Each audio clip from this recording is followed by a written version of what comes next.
First time Ada will come to order. The Honorable Chair Pickler presiding. Be seated. Thank you.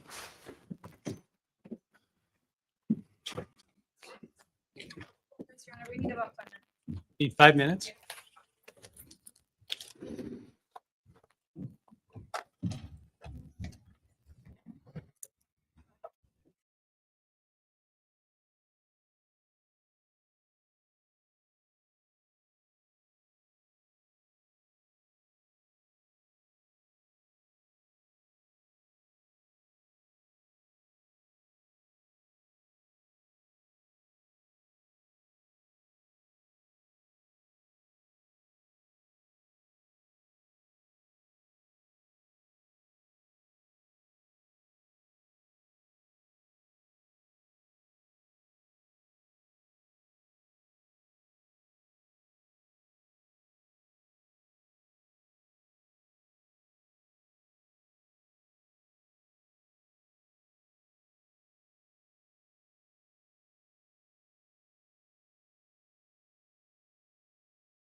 We ready?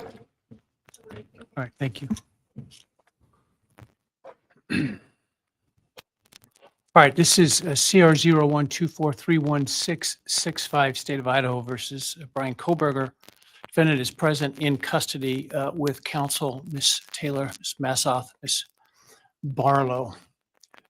The state is represented by Mr. Thompson, Ms. Jennings, Mr. Hurwitz, Mr. Nye, and Ms. Allen.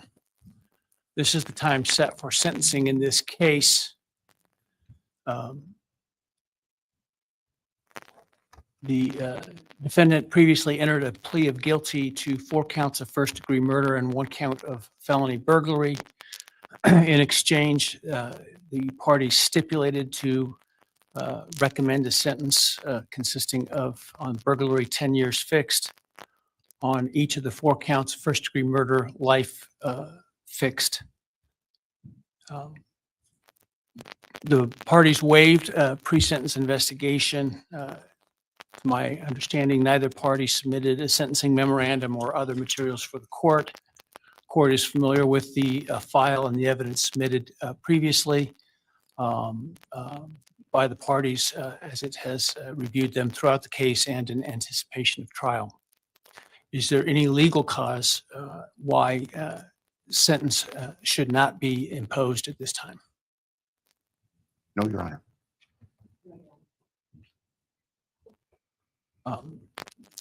Does the state, before impact statements and arguments, wish to present evidence today? Your Honor, the state does not intend to present evidence in a documentary sense. We have provided the court through clerk with photographs that we would like to use during the course of our sentencing argument. Sure. All right. Thank you. But no testimony other than impact statements? That's correct, Your Honor. All right. So with that, let's start with then impact statements. Ms. Jennings will be introducing. And my understanding, just so I'm clear, I indicated through the trial court administrator that we need to see if any of the victims wish to have the camera not running and audio only. And my understanding is all of them indicated they are fine with the video. Is that correct? Yes, Your Honor, that's correct. All right, very well. Go ahead. Thanks. Your Honor, the first, and we're taking these in the order, victim impact statements in the order that the charges were listed in the indictment. The first charge being burglary. So we will have Bethany Funke's statement, and she has asked that her friend Emily Allant read that statement. All right, any objection to that? All right, very well.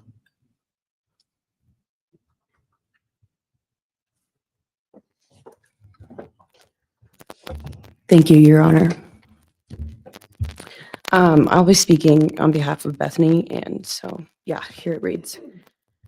My name is Bethany Funke, and I was roommates with Maddie, Kaylee, Xana, and Ethan. I not only lost some of my best friends, but I also lost a sister. Never in a million years would I have thought that something like this would have happened to my closest friends. I thought that we were going to wake up and go upstairs, see them and tell them how they had scared us and that they were going to tease us about how we are constantly scaredy cats. I make jokes about it as we would go to Taco Bell like always. But sadly, that is not what happened and what turned out to be my worst nightmare.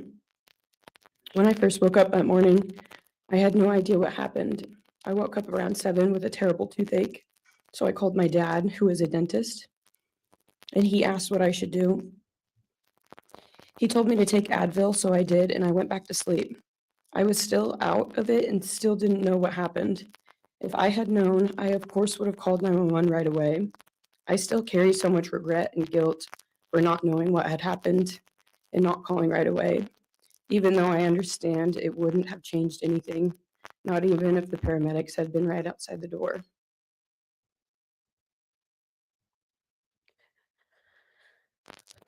I was so frantic that morning and scared to death, not knowing what had happened. And when I made the 911 call, I couldn't even get out the words. And from then on, I don't remember a thing. It was like my brain wiped that whole memory. That was the worst day of my life. And I know it always will be.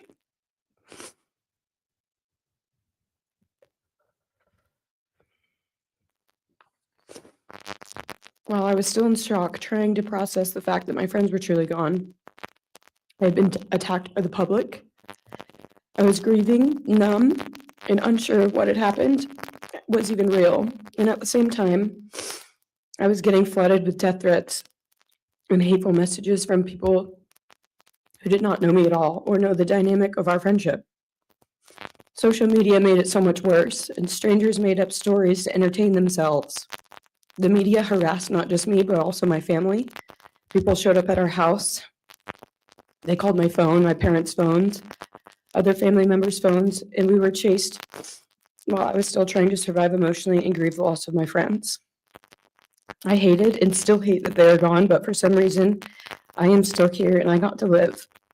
I still think about this every day. Why me? Why did I get to live and not them? For the longest time, I could not even look at their families without feeling sick with guilt. I did not know what to say or what to do. I was terrified that my presence just made their pain worse. And I was still here when their kid, their siblings, and their friends, their loved ones should have been here instead. After everything happened, I was afraid to go into my own backyard or alone in my house. I was scared that the person who did this would come for me next. I was always scared that the media would try to catch me at any moment of any day, even when I was just walking around my house.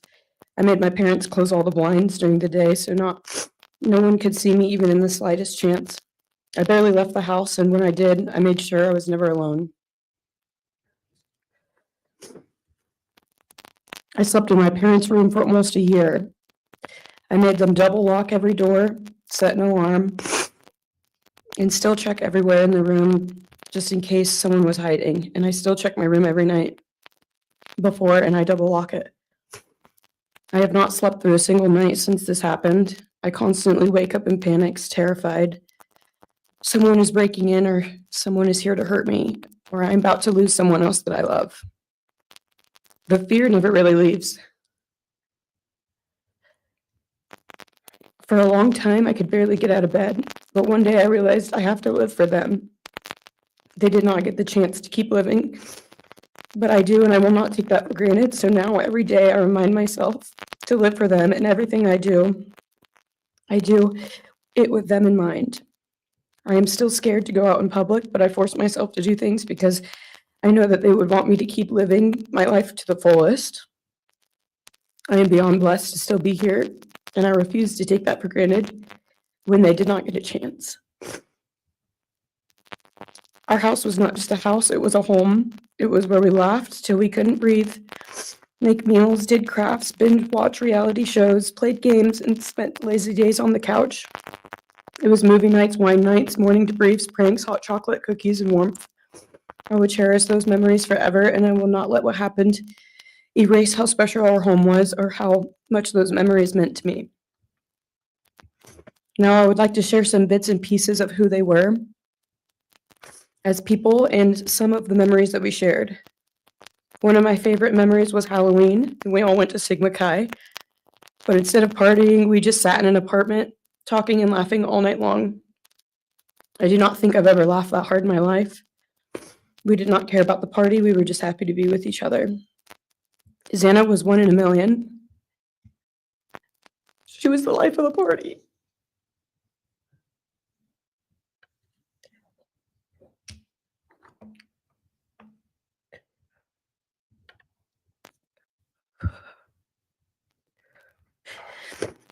But she was also the kindest and funniest person I knew.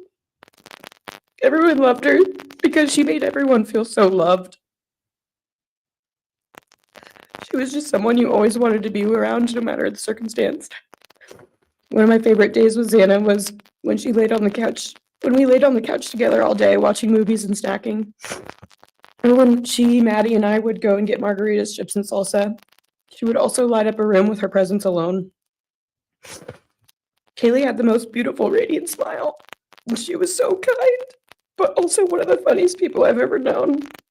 She loved playing little pranks. She always had us laughing so hard that we could not breathe. She was so full of energy and life.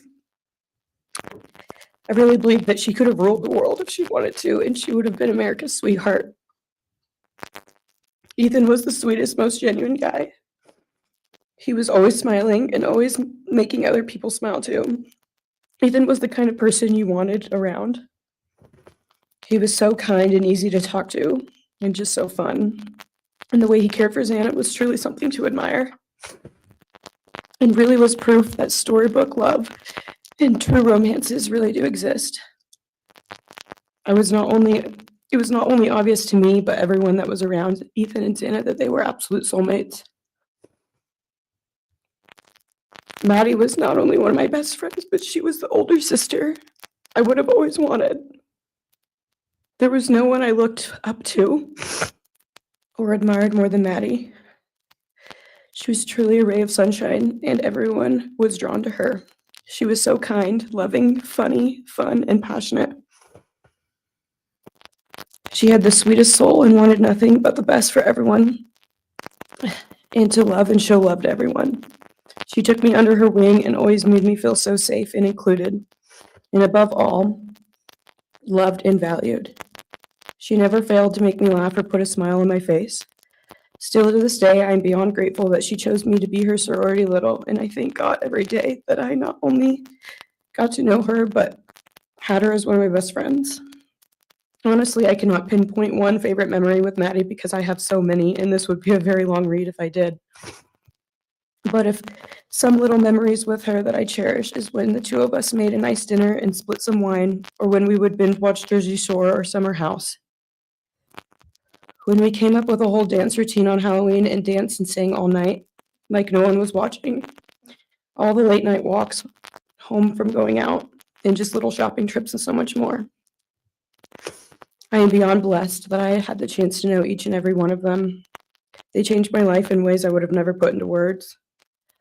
I hope that they are remembered for who they are, not what happened to them, because who they are were so beautiful, and they deserve to be remembered in the highest way. My heart breaks every time I go to text one of them or how badly I wish I could see and hang out with them. And then I remember I cannot. I will never be able to again. But I still talk to them in my prayers every single night, and I always will. I wish more than anything I could hug them one last time. And I wish I could tell them how much I love them. And even though I cannot, I still tell them every night. I will keep living for them as long as I am lucky enough to still be here. And they were all truly one of a kind, and they will be in our hearts forever and always. Thank you. And please convey to Bethany my appreciation for her courage, and I hope that she heals.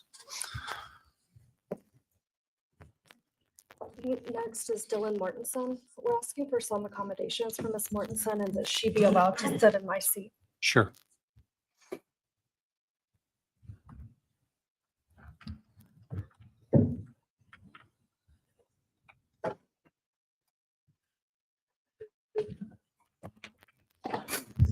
Dylan, just take your time, all right?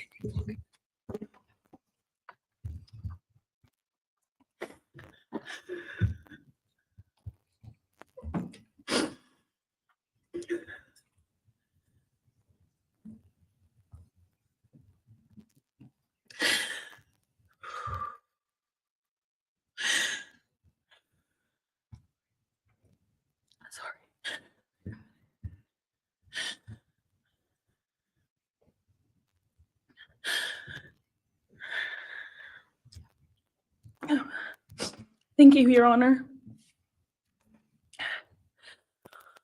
What happened that night changed everything. Because of him, we're beautiful, genuine, compassionate people were taken from this world for no reason.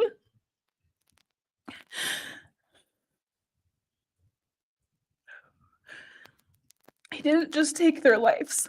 He took the light they carried it into every room.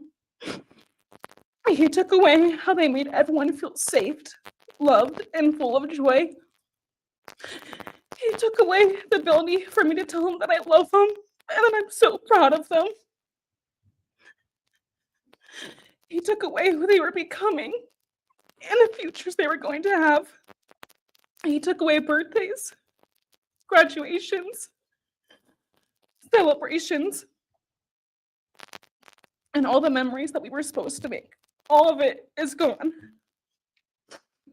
And all the people who loved them are just left to carry that weight forever. He didn't just take them from the world.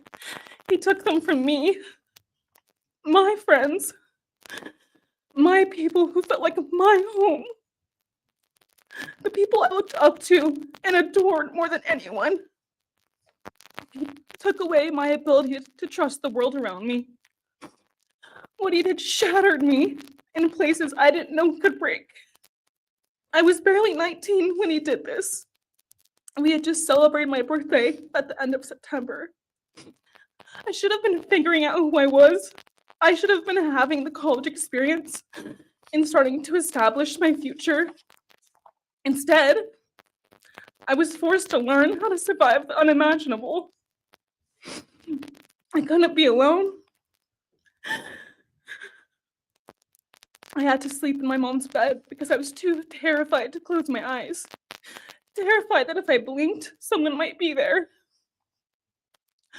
I made escape plans everywhere I went. If something happens, how do I get out? What can I use to defend myself? Who can help? And then there are the panic attacks. The kind that slam into me like a tsunami out of nowhere. I can't breathe. I can't think. I can't stop shaking.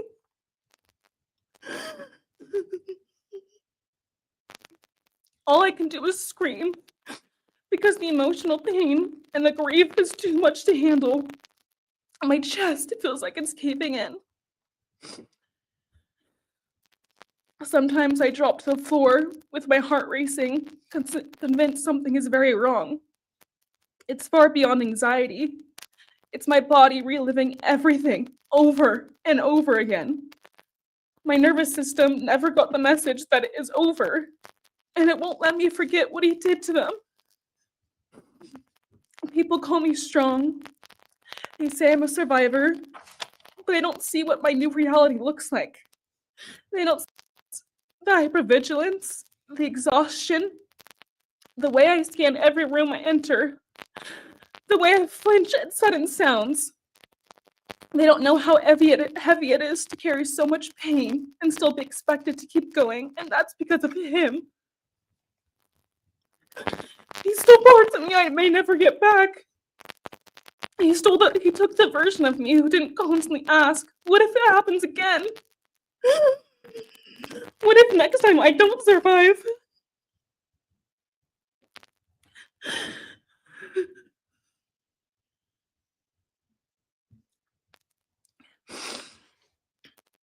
He may have shattered parts of me, but I'm still putting myself back together. Piece by piece, I'm learning how to live in this new version of life. It is not easy. It hurts, but I'm still trying. Still trying, and I'm not trying just for me. I'm trying for them, my friends. About a year ago, I had a dream about them. I got to say goodbye. I told them I won't be able to see you again, so I need to tell you goodbye. They all kept asking why, and all I could say was, I can't tell you, but I have to. When I woke up, I felt shattered and heartbroken, but also strangely grateful. Like maybe in some way that dream gave us the goodbye we never got. Still, no dream can replace them, and no goodbye will ever feel finished. He is a hollow vessel, something less than human. A body without empathy, without remorse. He chose destruction. He chose evil. He feels nothing. He tried to take everything from me. My friends, my safety, my identity, my future. He took their lives, but I will continue trying to be like them, to make them proud. Living is how I honor them. Speaking today is to help me find some sort of justice for them. And I will never let him take that from me. He may have taken so much from me, but he will never get to take my voice. He will never take the memories I had with them. He will never erase the love we shared, the laughs we had, or the way they made me feel seen and whole. Those things are mine. They are sacred, and he will never touch them. I get to feel sadness. I get to feel rage. I get to feel joy even when it's hard. I get to feel love even when it hurts. I get to live. And while I will still live with this pain, at least I get to live my life. He will stay here, empty, forgotten, and powerless. Dylan, thank you so much for your courage. I appreciate it.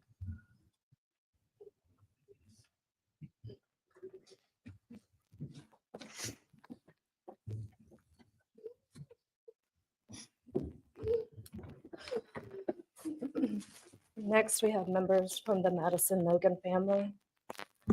First would be Scott Laramie, Madison Mogen's stepfather.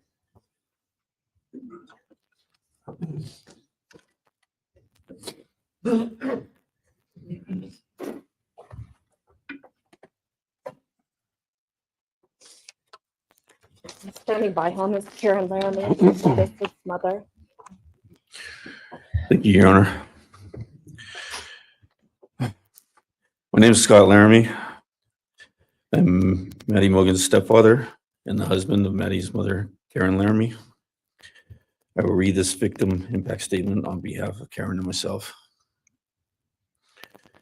Maddie was our gift of life, our purpose, and our hope. Maddie quickly became Karen's joy, identity, and purpose in life. I joined Maddie's life when she was 2.5 years old. The experience transformed me into a life of joy, love, and family. Maddie was bright, beautiful, kind, empathic. She listened carefully to others and was observant, seeing and caring about the hearts and the minds of all she encountered. She loved music and music festivals. She had a wonderful sense of humor. She excelled in school. She was an easy child to raise, almost never requiring discipline, and almost always giving us parental joy. One time Karen remembers disciplining Maddie as a little girl. Maddie responded, "You broke my heart," which of course melted ours. She had a keen wit, even at that young age.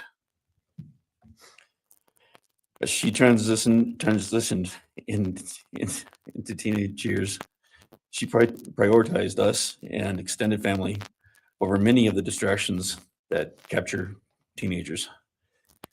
She showered us with her presence and love at family events, barbecues, picnics, birthdays, holidays, and others. She spent countless hours with her papa, her uncle David, Aunt Nadine, and her other close family and friends.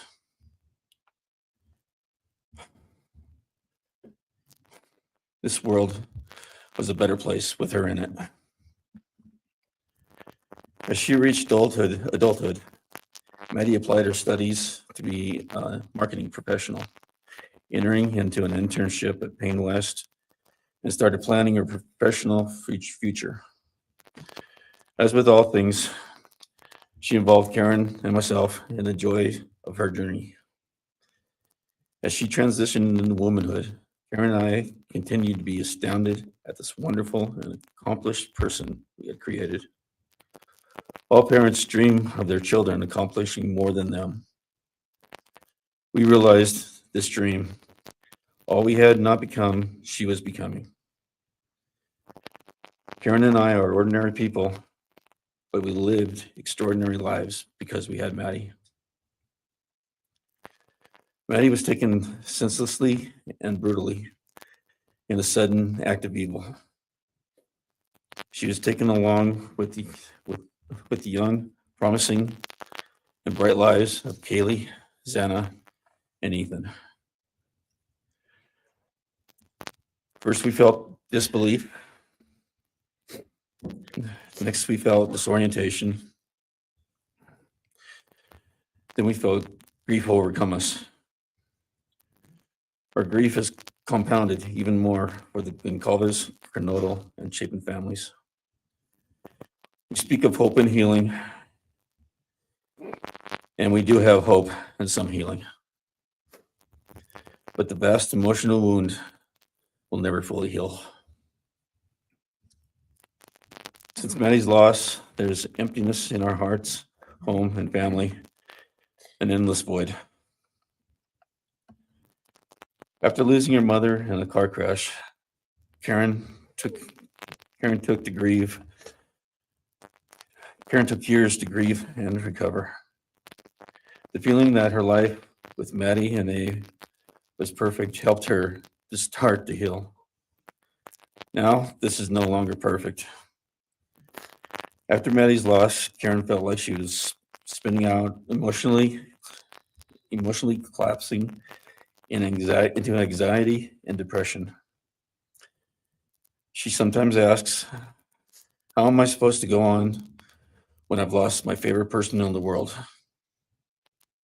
I felt the same, and we continue to struggle. The loss of Maddie has impacted so many beyond our family.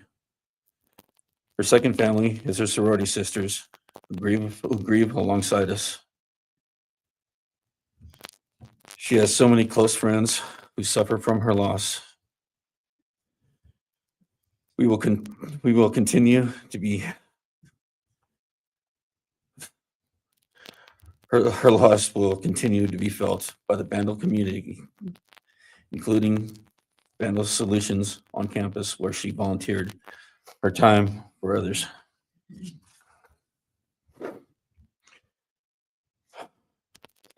It helps us to know Maddie is in heaven now, freed from the trials of this earth. We, however, continue to live on without the grace and support of her presence.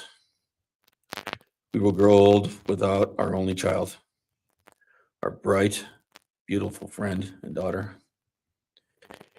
In the end, there are no words that can accurately capture the devastation of losing Maddie. We will endure and we will go on. For Maddie, we will not let our grief consume us. For Maddie, we will continue to love and care for our family and friends, including the families of Kaylee, Xana, and Ethan. We will remain united with them. We can only hope that others out there suffering similar losses can look to us and see that we can overcome hatred, darkness, and evil. We know the law allows us to comment on the defendant and his sentence. As for his sentence, we support the plea agreement. Society needs to be protected against this evil. As for the defendant, we will not waste the words, nor will we fall into hatred and bitterness. Evil has many faces, and we now know this, but evil does not deserve our time and attention. We are done being victims. We are taking back our lives. We will turn our time, talents, and attention to hope, healing, and helping others and to the future. We invite all those who have suffered with us on this to join us in our journey. We can make this world a better place. We can move on from tragedy. Adversity will visit us, evil will visit us, but we will overcome. We can and will endure. Karen and I express our gratitude to Your Honor and to the prosecution team for allowing us the opportunity to make this statement. Thank you. Thank you so much for your courage, and I am so sorry for your loss. God bless you. Your Honor.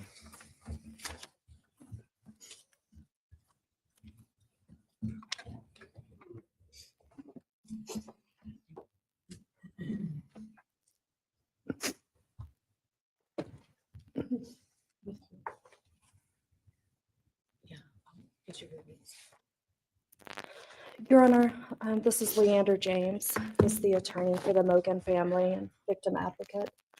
He'll be reading a statement for Karen Laramie. May it please the court, counsel. My name is Leander James. I am the pro bono counsel for Karen and Scott Laramie. Karen has asked me to read this statement into the record. I thank my husband, Scott, for his statement, his courage, and his unending love and support during this dark time. While words are inadequate to capture the impact of this horrific crime on our family, he expressed it as best anyone could. For Maddie's sake, I will add my supplement statement that incorporates additional impact in the context of my extended family. I am grateful to Maddie's great uncle, Bryan Caulfield, for assisting me with the difficult task of putting our pain into words. For me and my extended family, Maddie was our hope and our light. Her beauty, both outside and in, shone its light upon everyone with whom she came in contact. Her beauty, she carried that hope and light into the future for our entire family. We have memories of our Maddie and grief and pain at her being taken from our presence. Any one of us would have given our own light to have been outshone by hers. We now look to our Creator to know that her light continues where we look to see her in His presence. Those who commit evil for their own twisted gains and purposes truly defile the efforts and sacrifices of mothers, fathers, families, teachers, clergy, public servants, service members, and all those who commit themselves to the greater good, freedoms, and the future light of our nation. Condemnation falls heavily upon those who squandered the lives of our future hopes and dreams. Some may offer forgiveness for what the defendant has done. However, we cannot at this time, or perhaps ever, nor will we ask for mercy for what he has done. His acts are too heinous. The agony and grief he has caused, too great. But we will waste no further words or thoughts on him. For Maddie's sake, we will move on. We will do our best to carry Maddie's light into this world and make it a better place. I thank the court and the prosecution for allowing me the opportunity to make my statement. And I thank all those who have and will support my family and the families of Kaylee, Xana, and Ethan. Thank you. Thank you. Thank you, Mrs. Laramie. Appreciate it.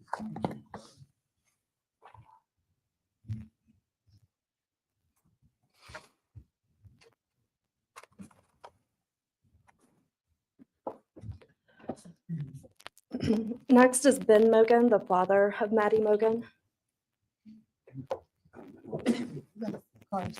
Actually, Your Honor, it'll be Kim Cheeley, the grandmother of Maddie Mogen.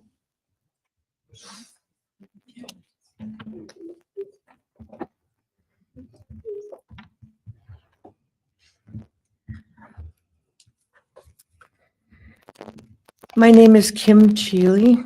I was Maddie Mogen's paternal grandmother, as Ben Mogen, her father, is my son. I'm here today with my sister Lori Cheeley, Maddie's great aunt, and my son Ben Mogen, and my daughter-in-law Corey Hatrock. I'd like to begin by thanking a number of people involved in bringing this case to closure.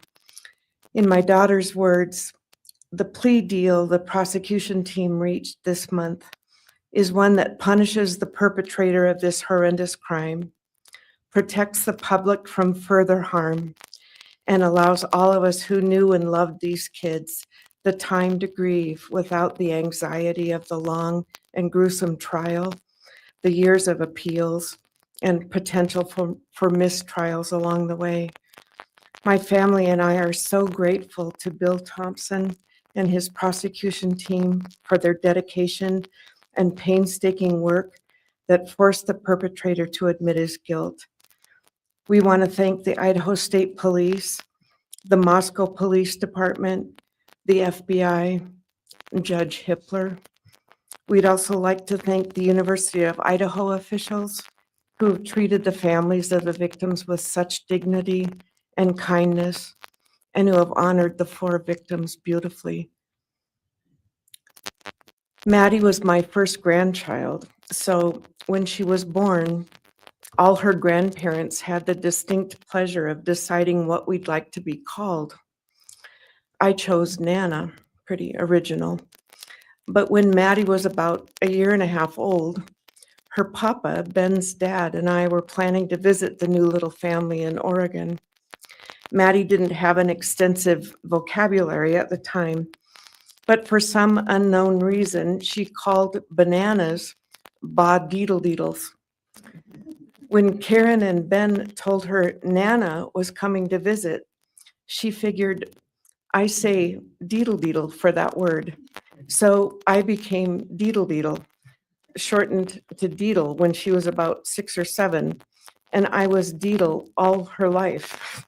I don't think her stepdad, Scotty, ever knew my given name was Kim. Maddie's and my birthdays were 1 day apart, and a couple years before she was killed, she gave me this necklace with Deedle and Maddie engraved on it, and I added an angel wing, and it's one of my treasured possessions.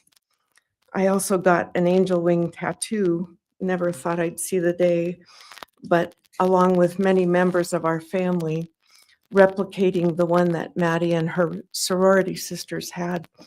I wanted mine where I could see and touch it often. From preschool through grade school, I stopped teaching piano lessons early on Wednesdays and picked Maddie up for bubble baths, brownies, and books.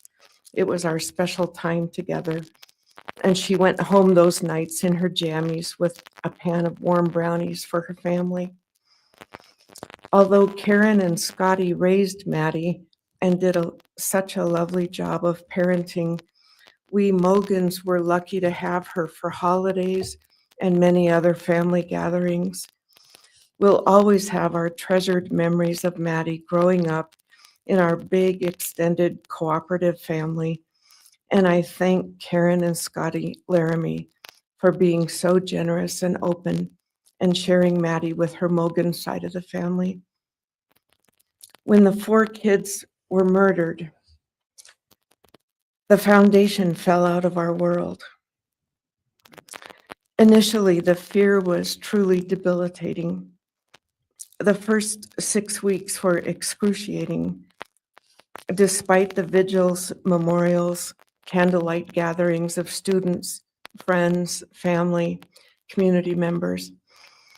After the arrest, in the past 2.5 years, my family has lived with grief, with the effects of traumatic grief, of which I was blissfully unaware before all of this. I now have a stack of books on grief. I've attended grief classes at hospice. I've tried EMDR, a technique that helps replace disturbing visions with something more comforting. My son Ben, his 2 sisters, Maddie's aunts, and I have all experienced depression and anxiety and sleep disturbance, requiring medical intervention at times. We've all sought counseling off and on.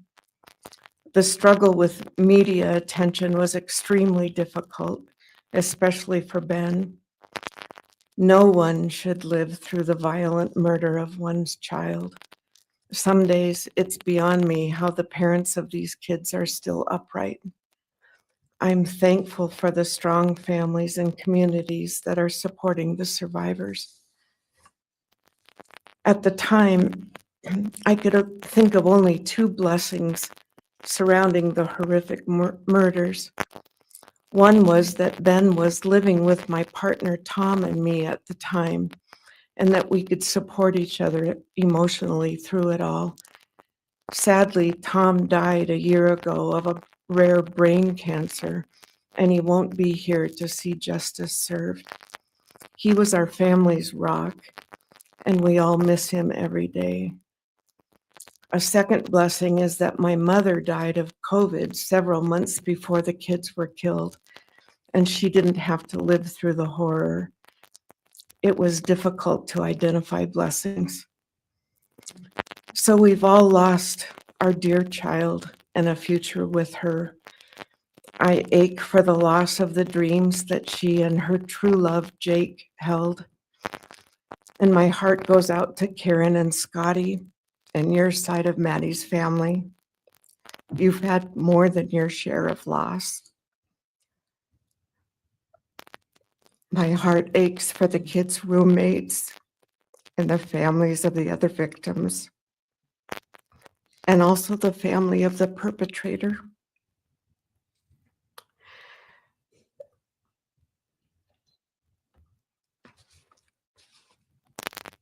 Going forward, we Mogens are choosing to put our energy and focus into honoring Maddie's too short life and sweet spirit by celebrating Maddie May Day, which my 2 daughters established. On May 25th each year, Maddie's birthday, we encourage folks to do random acts of kindness in Maddie's name. In my daughter Katie's words, may we all protect our peace in whatever way possible, unite in community, and focus on joy. Please do an act in kindness in Maddie's honor during this week. so a glimmer of Maddie's light may live on. Thank you. Thank you, and appreciate your courage, and bless you and your family. Thank you.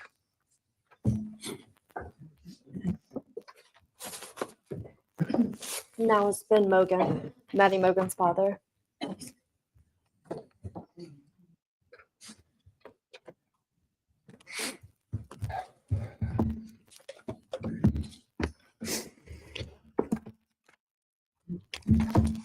I'm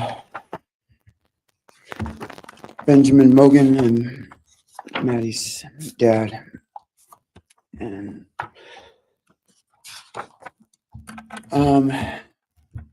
first, I just want to say thanks to all the people that helped bring this all to a close. I know it's not the resolution that everyone wanted, but I think that that everyone worked so hard, and we really appreciate all their efforts. It was such a hard thing to go through for everybody.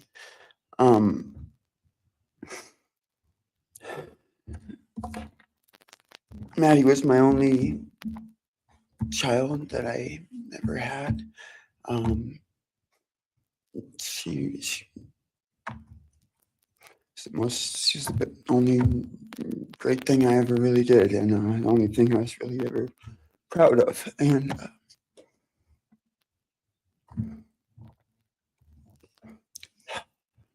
I thought we would have the rest of our lives together to be together and know each other, and I took for granted the times she was in college, and I thought, oh well, we'll have the rest of our lives to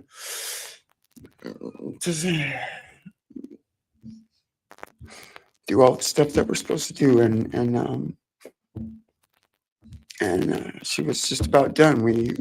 She actually earned all of her credits for her college degree, and Karen and Scotty and I got to go and get her diploma that she actually earned, and she served every bit of that. And but I thought that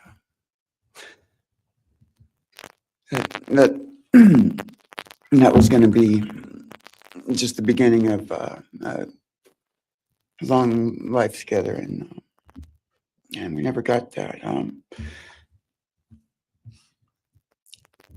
Karen and Scotty did such a great job raising her after Karen and I split up, and I'm so thankful for Scotty and the role that he played in her life when I wasn't able to. But we got to spend a lot of great times together, Maddie and I. She was my favorite person to go to a concert with. We got to see some fun shows together, and I told her, if there's ever a show that you want to go to, let me know, and I'll get you tickets for you and your friend, or if you want to go together, we'll make it happen. And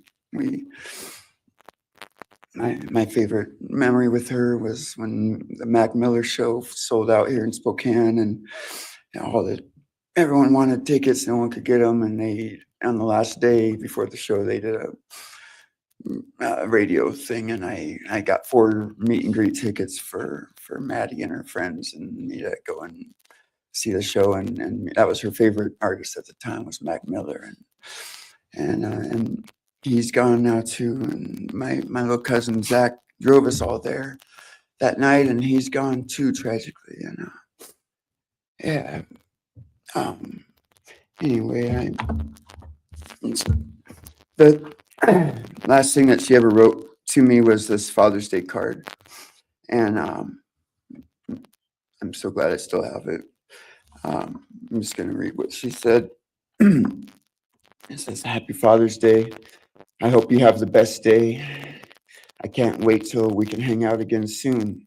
I'll be in Coeur d'Alene, 624 to 74. Hopefully we can find a time then. I loved your birthday card that you sent me, by the way. Maybe we can see a concert sometime soon. I'd love to see the gorge when it's not so smoky out. I hope you're doing well. I'm proud of how far you've come. Thank you for always encouraging me to do my best. Love you lots and lots. Love, Maddie May. She did encourage me to not just to do my best, but to live on. I went through a lot of issues with addiction and with substance abuse, and when I wasn't wanting to live anymore, she was what would keep me from just not caring anymore, and knowing that she was out there and that she was just such a beautiful person kept me alive a lot of rough moments, and I'm so glad that she was able to meet Jake. He was the only one that actually ever got to take her to the gorge. They went and saw Watershed together, and yeah, they had a heck of a time. I'm so glad she got to. That's a really special place for me, and she always wanted to work out there with me in the summer sometime. And she never got to, but at least she got to see it once with Jake. He was such a great guy. He is such a great guy. And I really wanted to see what a future with them would have looked like. I'll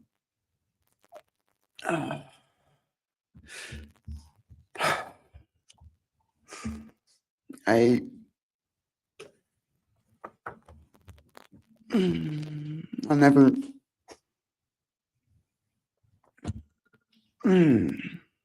be able to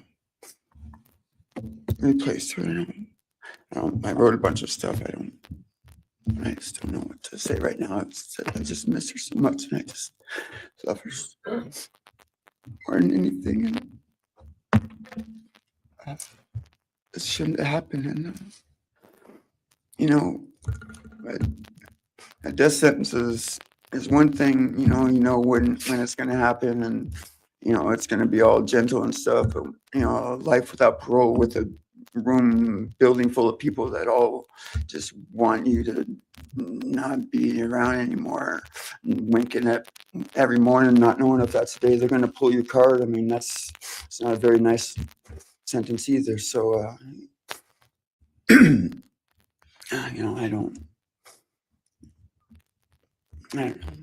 just love you, Maddie, and I wish you were still here.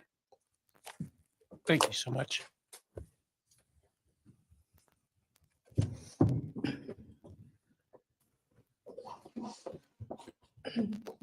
Your Honor, next would be members from the Kaylee Goncalves family. First will be her father, Steve Gonzalez.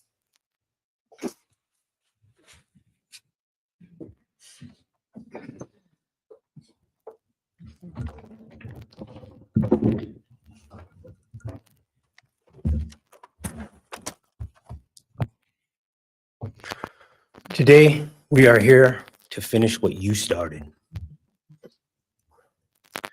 Today, you've lost control. Today, we are here to prove to the world that you picked the wrong families. The wrong state, the wrong police officers, the wrong community. You tried to break our community apart. You tried to plant fear.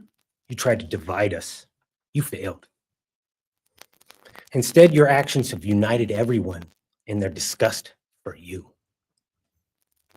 I just learned from these lead investigators, to their shock, they worked in an investigation and actually worked with the Pennsylvania police officers and the federal FBI. You united everyone. Everyone was united after you. None of us are divided. We are united in our disgust and our love for these children. Today, you have no name. Because when this all started, we all came together and we said, let's stop even talking about his name and just use initials. So even the media just calls you BK. That's all you are. Looking back when the police officers knocked on my door, told me what happened to my child, told me what happened to Maddie Mae, I don't think he was even out of the driveway before my kids turned around, looked at me and said, "What do we do, Dad?" I told him, "You get to work. You get your ass to work." And we started calling, we started texting, we started emailing. And you know what? Within hours, we had your white car on the camera. We knew from the very beginning we had you.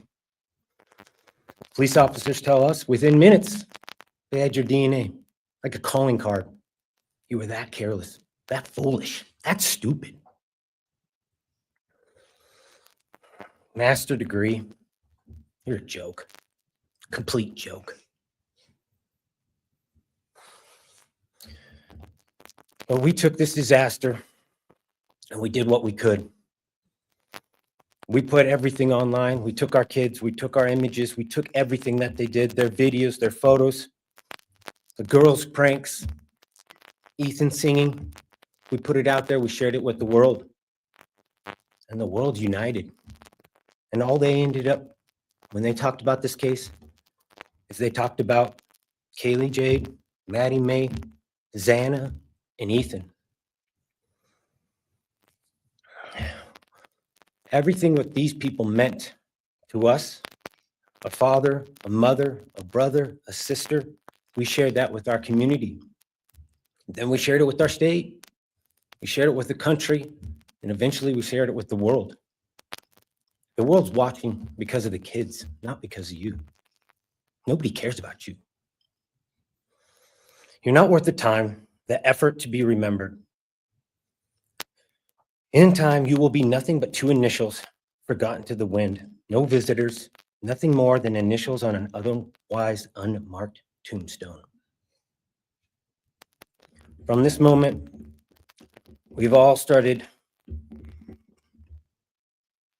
From this moment, we will forget you. We want to, I'll leave in closing, one last thing. You picked the wrong family, and we're laughing at you on your trip to Penn. That will be today or tomorrow. I'll close with, God bless all the men and women that worked on this case and all the hard work that you guys did.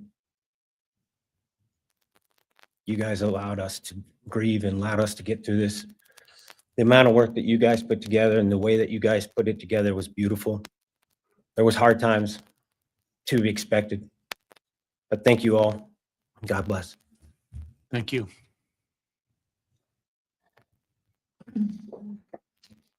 Your Honor, next is Stephen Gonzalez, Kaylee's brother.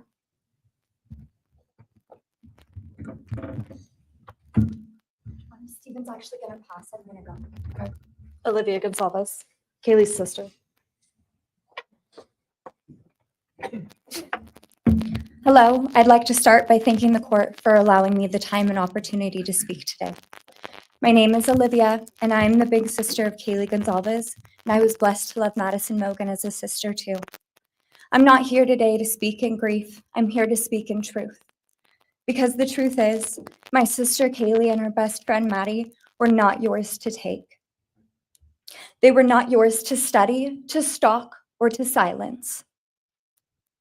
They were two pieces of a whole, the perfect yin and yang. They are everything that you could never be. Loved, accepted, vibrant, accomplished, brave, and powerful. Because the truth about Kaylee and Maddie is they would have been kind to you. If you had approached them in their everyday lives, they would have given you directions, thanked you for the compliment, or awkwardly giggled to make your own words less uncomfortable for you. In a world that rejected you, they would have shown mercy.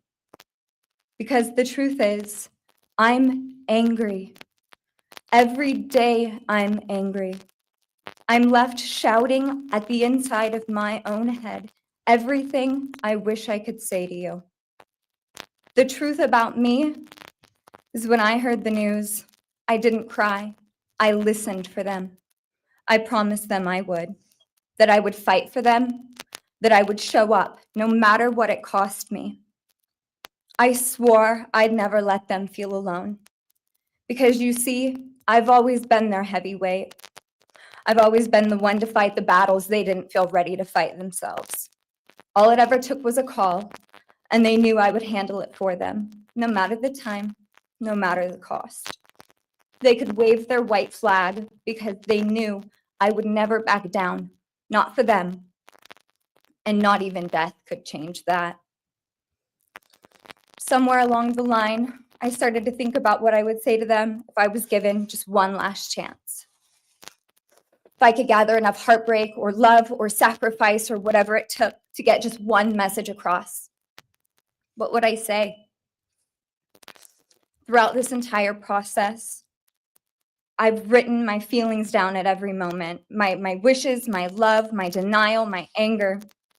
And as one final act of love, I'd planned to read these thoughts, even jarring and discombobulating and not even making sense. Because for me, that was true love. As bare and as naked as it could be, not laced in pretty words or dressed for the occasion, but written through bleary eyes at 2 a.m. with clenched fists, angry at this reality. My true final act of love was to continue on without them, for them. That dream to read aloud my love to them, to bring meaning through pain, was the latest blow in realizing you don't deserve it. And Kaylee and Maddie don't need it. Kaylee and Maddie have always known my love, and they would never ask me to prove it by further victimizing myself to a defendant who has shown no guilt, no remorse, no apprehension. They would say to me, "Why would you give the satisfaction of showing vulnerability now? You promised you would never back down." And for that clarity, I'm thankful. I won't stand here and give you what you want. I won't offer you tears. I won't offer you trembling. Disappointments like you thrive on pain, on fear, and on the illusion of power. And I won't feed your beast. Instead, I will call you what you are: sociopath, psychopath, murderer. I will ask the questions that reverberate violently in my own head, so loudly that I can't think straight most any day. Some of these might be familiar, so sit up straight when I talk to you. How was your life right before you murdered my sisters? Did you prepare for the crime before leaving your apartment? Please detail what you were thinking and feeling at this time. Why did you choose my sisters? Before making your move, did you approach my sisters? Detail what you were thinking and feeling. Before leaving their home, is there anything else you did? How does it feel to know the only thing you failed more miserably at than being a murderer is trying to be a rapper? Did you recently start shaving or manually pulling out your eyebrows? Why November 13th? Did you truly think your Amazon purchase was untraceable because you used a gift card? How do you find it enjoyable to stargaze with such a severe case of visual snow? Where is the murder weapon? The clothes you wore that night? What did you bring into the house with you? What was the second weapon you used on Kaylee? What were Kaylee's last words? Please describe in detail the level of anxiety you must have felt when you heard the Bearcat pull up to your family home on December 30th, 2022. Which do you regret more?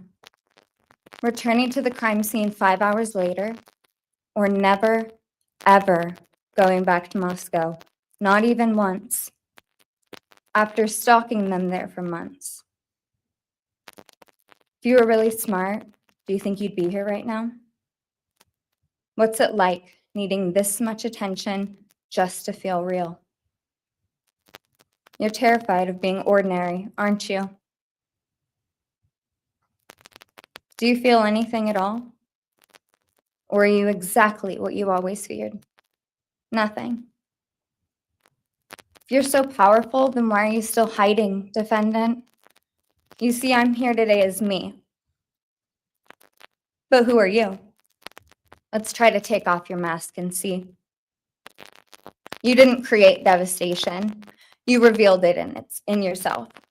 And that darkness you carry, that emptiness, you'll sit with it long after this is over. That is your sentence. And it was written on the wall long before you ever pled guilty. You didn't win. You just exposed yourself as the coward you are. You're a delusional, pathetic, hypochondriac loser who thought you were so much smarter than everybody else. Constantly scolding, turning your nose up to grammar mistakes, nitpicking and criticizing others. You wanted so badly to be different, to be special, to be better, to be deep, to be mysterious. You found yourself thinking you were better than everyone else, and you thought you could figure out the human psyche and see through it, all while tweaked out on heroin. Lurking in the shadows made you feel powerful because no one ever paid you any attention in the light. You thought you were exceptional, all because of a grade on a paper. You thought you were elite because your online IQ test from 2010 told you so. All of that effort just to seem important. It's desperate. There is a name for your condition, though. Your inflated ego just didn't allow you to see it. Wannabe. You act like no one could ever understand your mind, but the truth is you're basic. You're a textbook case of insecurity disguised as control. Your patterns are predictable. Your motives are shallow. You are not profound. You're pathetic. You aren't special or deep, not mysterious or exceptional. Don't ever get it twisted again. No one is scared of you today. No one is intimidated by you. No one is impressed by you. No one thinks that you are important. You orchestrated this like you thought you were God. Now look at you, begging a courtroom for scraps. You spent months preparing, and still all it took was my sister in a sheath. You work so hard to seem dangerous, but real control doesn't have to prove itself. The truth is, the scariest part about you is how painfully average you turned out to be. The truth is, you're as dumb as they come. Stupid, clumsy, slow, sloppy, weak, dirty. Let me be very clear. Don't ever try to convince yourself you mattered just because someone finally said your name out loud. I see through you. You want the truth? Here's the one you'll hate the most. If you hadn't attacked them in their sleep, in the middle of the night, like a pedophile, Kaylee would have kicked your fucking ass. Thank you. Thank you.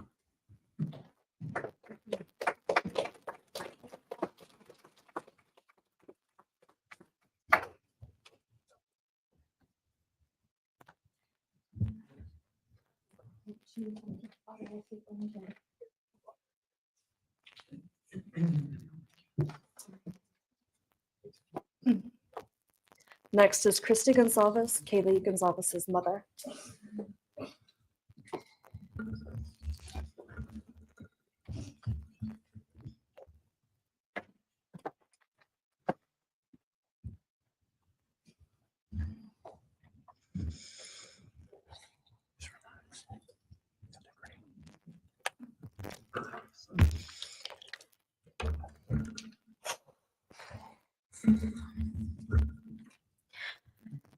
Thank you, Your Honor.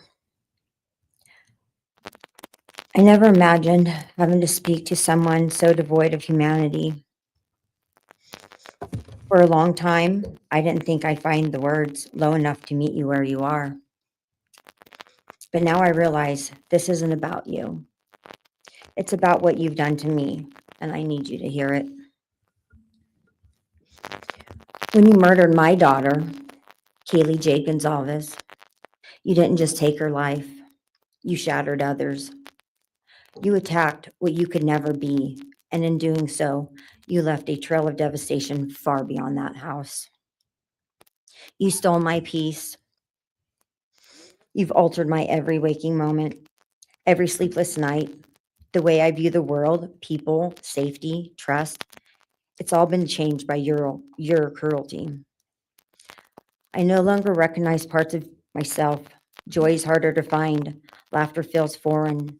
The world moves forward, but I'm suspended in a place of sorrow and rage. You've taken from me something that can never be restored. The grief sits with me every day, some days quietly, and other days so loud it drowns out everything else. The emotional toll you've inflicted on me is immeasurable.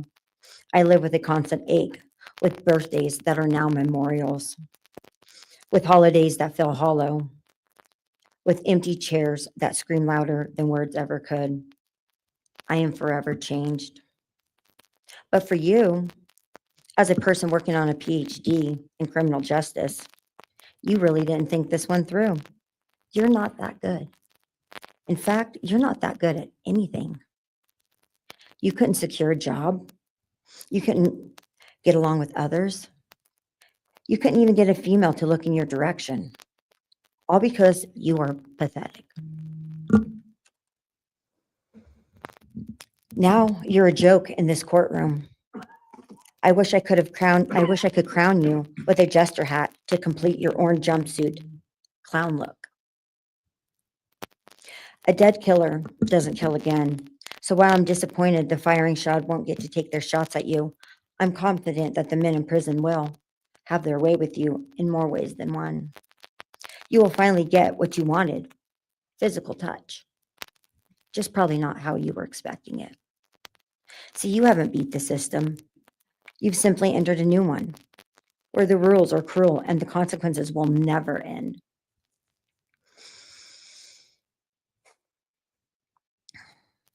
You are entering a place where no one will care who you are and no one will ever respect you. You will be forgotten, discarded, used, and erased. You will always be remembered as a loser, an absolute failure. And when those prison doors slam shut behind you, I hope that sound echoes in your heart for the rest of your meaningless days. I hope it reminds you of what we all already know. You're nothing. May you continue to live your life in misery. You are officially the property of the state of Idaho, where your fellow inmates are anxiously awaiting your arrival. But it's okay, because they're there to help you. Hell will be waiting. Quick message from our youngest daughter. Aubrey wanted to say, you may have received A's in high school and college, but you're going to be getting big D's in prison. Thank you.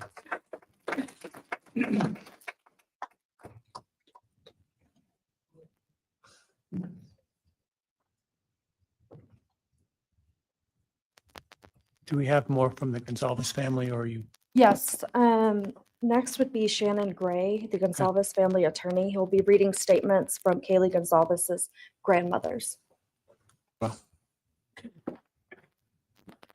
Morning, Your Honor. Shannon Gray, the attorney for the Gonzalez family. I actually have 3 statements, one from her aunt and 2 from her grandparents. This is from her aunt, Tammy Butts. You, in the cloak of darkness, made a decision to turn our whole family's world upside down forever. You, in the cloak of darkness, took our Kaylee J. Goncalves away from us all without hesitation. Never have you shown any remorse or regret. We just get creepy, non-expressive stares as you have your team of women defend you. Kaylee was a strong, kind, fun-loving, caring person, and she will greatly be missed by all her family and friends for the rest of our lives. She had goals in life that you took from her and us. We lose on watching her enjoying her life, working hard and building the future she wanted. She was ready to start that after college life. You, in the cloak of darkness, took it all away.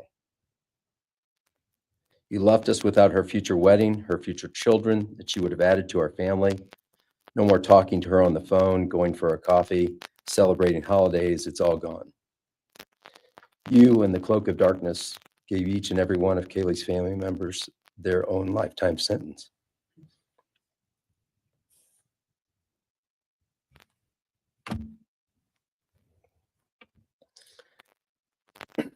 You, in the cloak of darkness, also took our Maddie Mae from all of us. She was so genuine, caring, polite. She was part of our family. You came in, harmed our children that were younger women than you in their own beds. You're nothing, you're a coward. It's not right that you have received life. I pray that you meet your end in the cloak of darkness, burn in hell.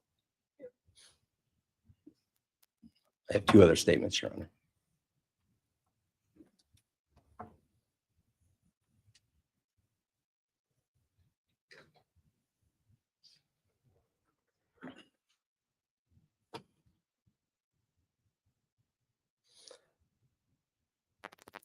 This is Linda Lucan's statement. This is Kaylee's grandmother. I really don't know how to address something so inhumane, but I will try. Nothing in the past 2.5 years has made any sense. All I get is you cowardly went into a home at night, filled with what I'm sure you thought was all sleeping girls, and went on a vicious killing spree for no other reason but to appease your demonic urges. You took my granddaughter Kaylee from us, plus 3 other beautiful lives. You took my granddaughter Kaylee, beautiful, sweet-souled, doll-faced Kaylee, who was getting ready to start her amazing life, who had such a bright future, who was loved by so many, who you were so envious of. She had a life you could never have. You are so beyond human. You're definitely a demon from hell. I truly wish your punishment would be the same death you inflicted on our kids. But I think you will meet some new friends in prison who will be there just to help you. Thumbs up.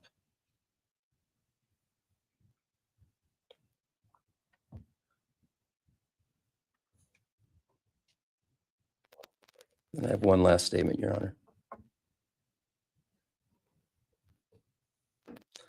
This is from Cheryl Gonzalez, Kaylee's other grandmother. John 1:5 says, light shines in the darkness, and the darkness overcomes it not. Somewhere in your life, some jealousy, envy, ego, something went dark. It pushed out all light until you became dark and evil. And when you saw my granddaughter and her friends, their light, because they have such a light, you couldn't stand it. Because the darkness in you could not stand the light in them. And so you decided to destroy it. Cowardly, you walked into their rooms in the dark and took their lives, hoping to get rid of your darkness. But you didn't. You failed. Because you know what was once a light shown only to their friends, families, and loved ones is now all over the world. Everyone sees it. Their smile, their beauty, their plans, everything they were and had.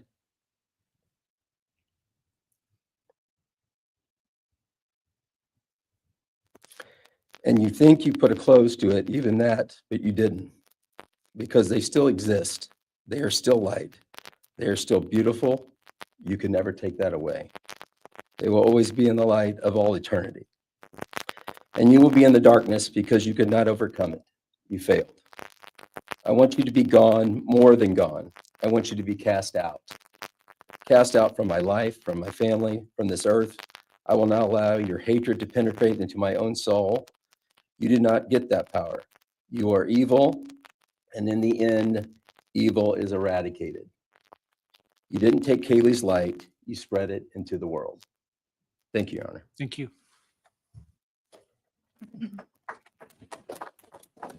Right. Are you moving to a different family now? All right, why don't we take a 10-minute recess? All right.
Be seated.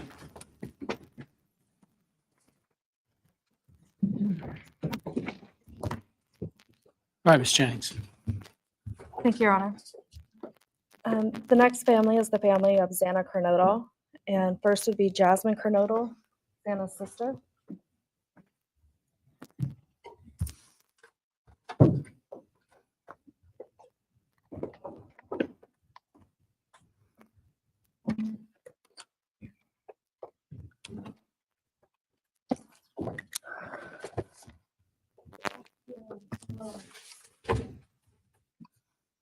Just want to say thank you to everyone who's been involved in this and just for all the hard work and dedication you guys have put into this. I also want to thank everyone for the support and just my family and friends who've been around through this time.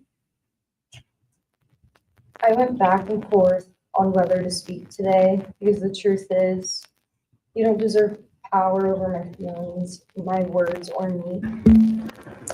Thank you.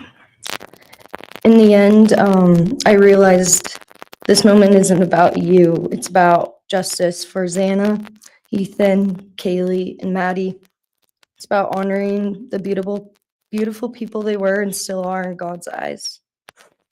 On November 13th, 2022, piece of my heart was ripped away. There's no way to ever fully describe the weight of losing my sister, my best friend. No sentence or punishment will ever come close to the justice Xana, Ethan, Kaylee, and Maddie deserve. Xana was everyone's best friend. She was kind, she was funny. She was a gift to each person she was able to make an impact on. Xana was someone I turned to when I needed direction or advice. Although I am her older sister, I often found myself looking up to her. She had a radiant energy that everyone loved, and she always knew the right way to approach a problem. She knew how precious and special life was, and she truly did live every day to the fullest. Yet her story was cut short by an act of evil. I believe in a God whose justice is not bound by this courtroom. I find peace knowing that judgment ultimately belongs to Him. For your sake, I hope one day you feel the full weight of what you did. I hope you take accountability. I hope you truly experience the guilt and you surrender yourself to Jesus Christ. Because no punishment on this earth can ever compare to the isolation and pain of eternal separation from God. Xana deserved more. They all did. But I come here to say this. I am strong. I am brave. I'm a fighter, just like Xana. And you don't get to control how I move forward or what I believe. I walk with the comfort of knowing I will see my sister again. Xana didn't get the future she deserved. She won't be the maid of honor at my wedding, the cool aunt to my future children. I'll never hear her laugh or see her light up a room ever again. But I will carry her with me for the rest of my life. I will live in her honor, fight to be the best kind of woman and someone she's proud of, to make sure the world never forgets who she was. Xana's story doesn't end with what was taken from her. It lives through the love she gave, the people she touched, and the legacy our family will protect. Her light still shines, and her voice will echo louder than this pain. You didn't take that from us, and you never will. Thank you.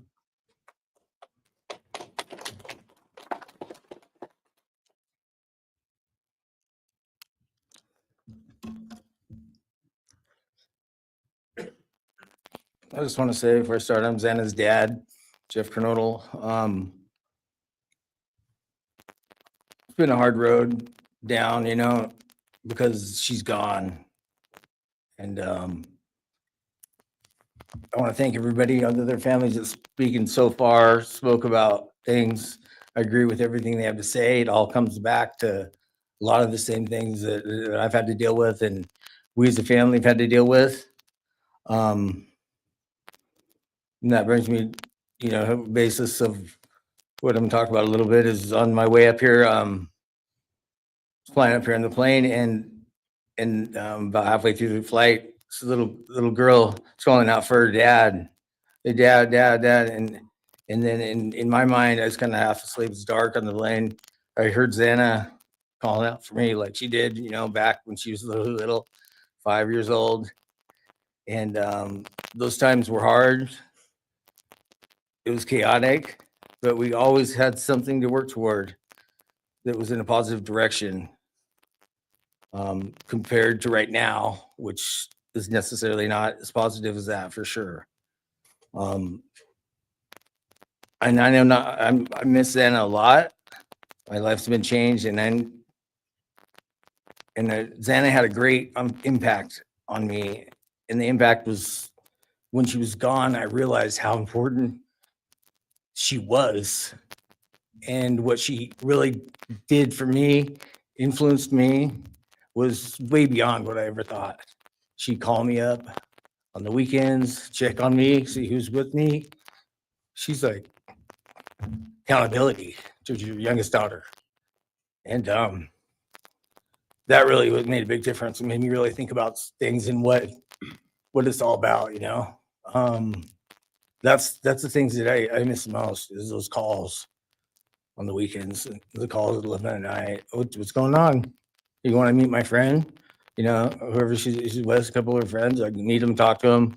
And she always did that. And it's pretty cool. Pretty cool. I really miss that. And she made a big impact on me, on other people, her family. But the impact that she made is so extensive on what happened here. And it goes so far. People from everywhere in the world, are following things, and Xana has made a difference in their lives. So, countless people told me that they might not even know her. They never knew anything about her. It's what they see, and they just love her and say how they wish she could have been their friend. Could have been their friend, could hung out, and it's like, this is a blessing, this is the little kid was, and definitely was a big blessing in my life, and so is Jasmine, and basically, we worked hard to do the things we did. Through the times they were growing up, and through those times, I realized that I wanted both of them to graduate college, and that'd be the ultimate thing for them to do to prepare for the world. Then it came back to me. Xana didn't get to finish college. He had it all figured out, and this all just came back to me when I was there, and that little girl was on the plane doing that. It's like where I was going, what I was going here for. And then I just realized and thought to myself about the wonderful life that she had and we had together. And I still get to have with Jasmine, but that's the part that really counted. It's the part that really counted is those memories. And those are what I have left, the memories with her and the ones I can make with her and the life that I can go on with now, which is what she wants. And I say that in present tense because that's what she wants, because I've been told that, I've had countless ways that she's out there and has a way to communicate, which I'm very grateful for.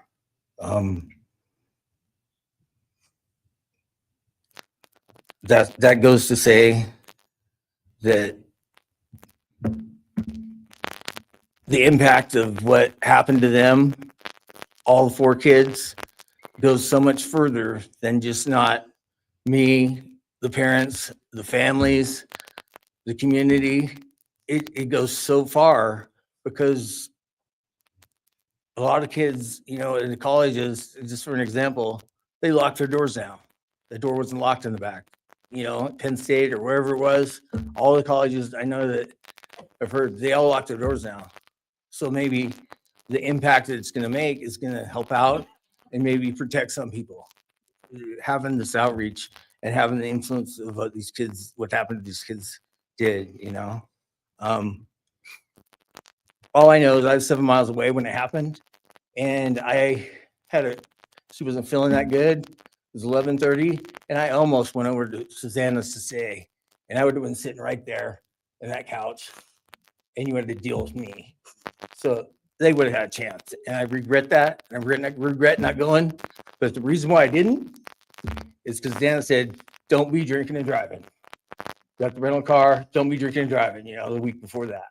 So she was she would have been mad at me to do that. But I really wish I would have drunk and drove, you know, because they would have had a chance, all four of them. At this point, I just have to go on. We're gonna go on with everything and make things better in my life, because that's what it's all about. Have closure in things.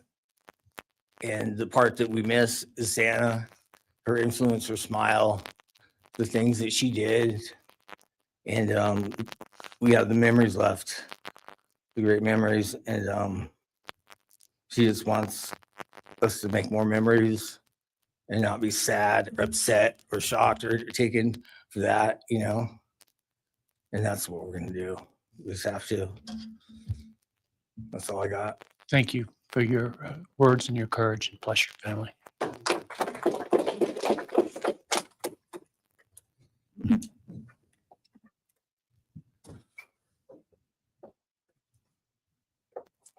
Next, Kim Kernodle would like to address the court.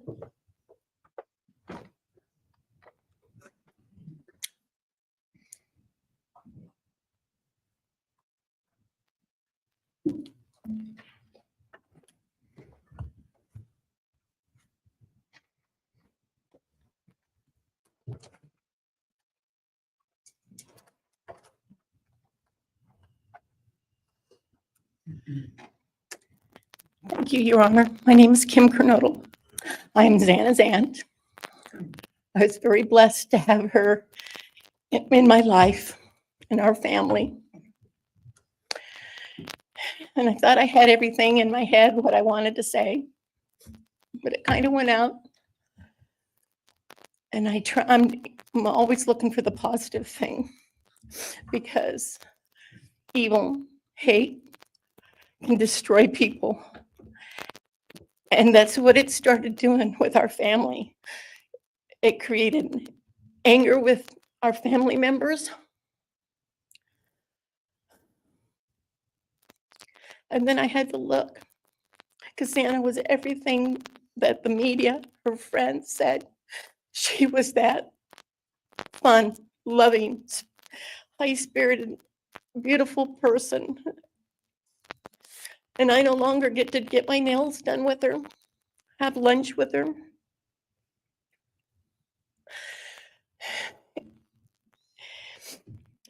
Sorry. But how I look at it now is this tragedy, this horrible tragedy on all of the 4 children, has brought us closer. You united us with your actions. We're united now, and we're stronger than ever. We have family and friends now that we never knew we had. And, you know, this is probably going to bother everybody, but Bryan, I'm here today to tell you I have forgiven you, because I no longer could live with that hate in my heart. And for me to become a better person, I have forgiven you. And anytime you want to talk and tell me what happened, get my number. I'm here, no judgment, because I do have answers or questions that I want you to answer. And I'm here. I'll be that one that'll listen to you. Okay? Thank you, Your Honor. Thank you very much. My name's Stratton Kernodle, and I'm Xana's uncle, Jeff's brother. Sitting here today, listening to the stories and feelings and feeling the pain from everybody is a pretty powerful thing. It's each time a statement was read, it sort of would tug into my center core as I felt everybody's anguish. And Xana meant a lot to us, and we loved her very much. But I started thinking about, instead of rehashing everything that everybody else has talked about, I wanted to direct it another direction toward Bryan and what he's done to his family, his parents, his siblings, his friends, his universe. He has contaminated, tainted their family name, and pretty much made a horrible, miserable thing to be ever related to him. And I know that that's what he has to live with, and that has to be his pain. And that's all I have to say. Thank you.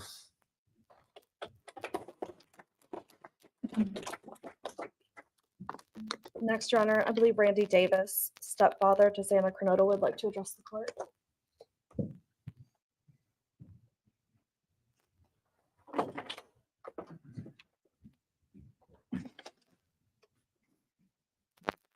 Hi, my name's Randy, stepdad of Xana. I just feel the same way we all do. All of us are united because of something that happened. And I'm grateful to know and have met some new family because of this awful event. But this is probably the last time we're all going to be in the same room together. Let's be real. So I can say, I love you all, and I feel your pain.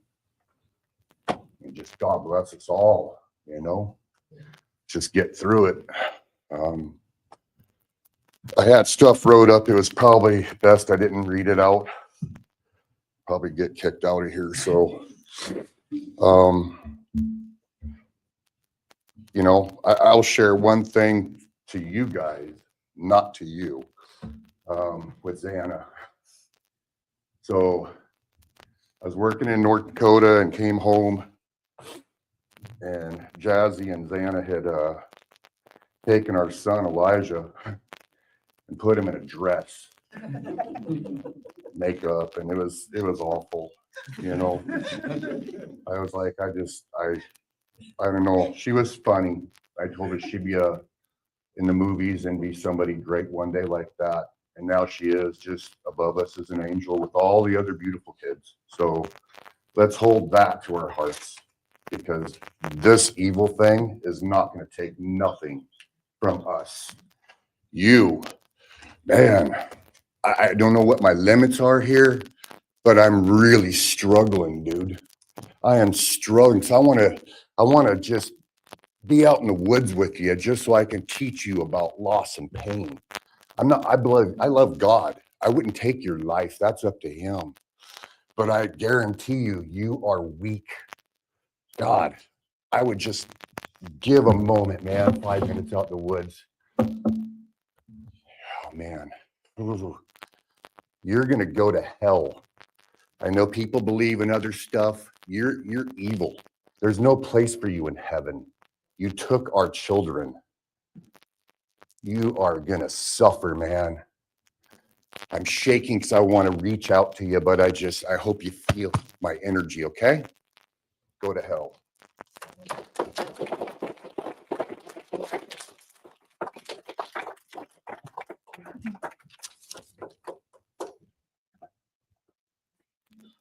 Next is Kara Northington, Xana's mother.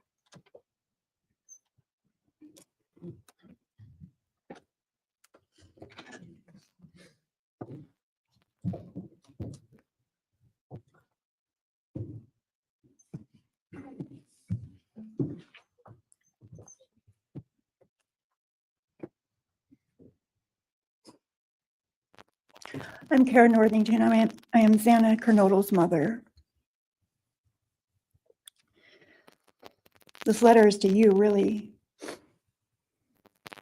But it's for my daughter, who was murdered by you. Today I stand before you, the man who is responsible for murdering my beautiful daughter, Xana Kernodle. My daughter was beautiful both inside and out. She possessed love for those around her and had a light so bright it will live on forever in our hearts. She brought joy and laughter to her friends, her family, and anyone in her presence. Our Lord and Savior, Jesus Christ,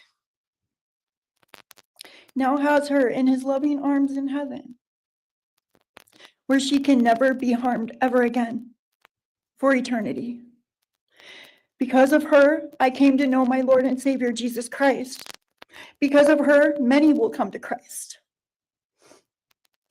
It is Christ who lives in me that has given me the strength to forgive you. It was of no power of my own. In return, the Lord has filled me with joy, hope, and peace that surpasses all understanding. Jesus has allowed me to forgive you for murdering my daughter without you even being sorry or asking for this. This is only possible because he who lives in me is greater than any evil in this world. For God hath not given us the spirit of fear, but of power and of love and of a sound mind. I do not fear you or even let you rent space in my head anymore. This forgiveness has released me from any and all evil you have inflicted on me and my family. It has allowed me to let our Lord deal with you. You have accepted a deal that will prevent you from receiving the death penalty. Nothing man can do to you can ever compare to the wrath of God. Inevitably, you will stand before our Lord and will have to answer to him over the sins you have committed in murdering our children. I pray you come to the end of yourself before that day. Whether you like it or not, heaven is for real and so is hell. The innocent life of Xana that you stole from myself and my family, and the destruction of this, and the destruction it has caused. I am washing my hands of you and turning you over to my Lord and Savior, Jesus Christ, whom vengeance belongs to. In closing, I want to read a passage from the Bible, Ephesians 6, King James Version. Finally, my brethren, be strong in the Lord and then in the power of his might. Put on the whole armor of God, that ye may be able to withstand the wiles of the devil. For we wrestle not against flesh and blood.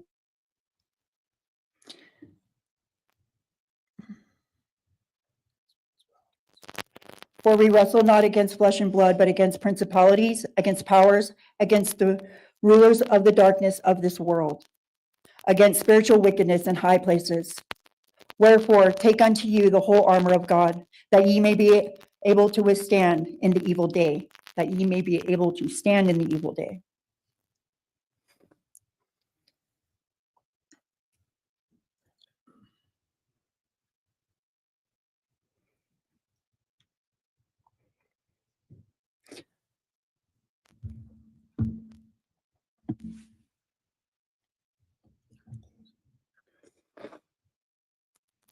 I'm not going to share memories of Xana or any more of the goodness of her with you, because I do not want that to be in your head. I don't want it to be in your head. You don't deserve that. You don't deserve our good memories that we have. I do pray for you. I pray that you come to the end of yourself. I pray that before this life is over, that you ask our Lord and Savior in your heart and to forgive you. I do pray for that. But after today, I wash my hands of you, and you are no longer a thing. Thank you. Thank you.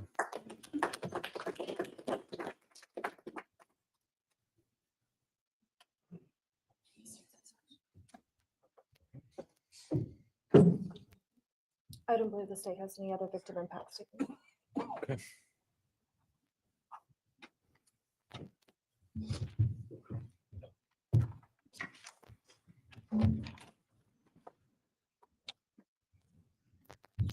Right, state can argue.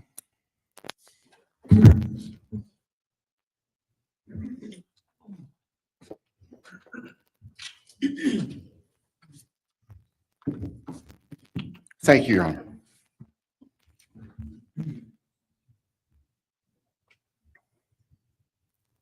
Just as a housekeeping matter to start, there will be the issue of restitution. That is, the documentation is being gathered, and we ask the court would defer that for 30 days so we can present it in an orderly fashion and make sure it's comprehensive for everyone. The objection to leaving restitution open in 60 days. All right. Thank you, Your Honor.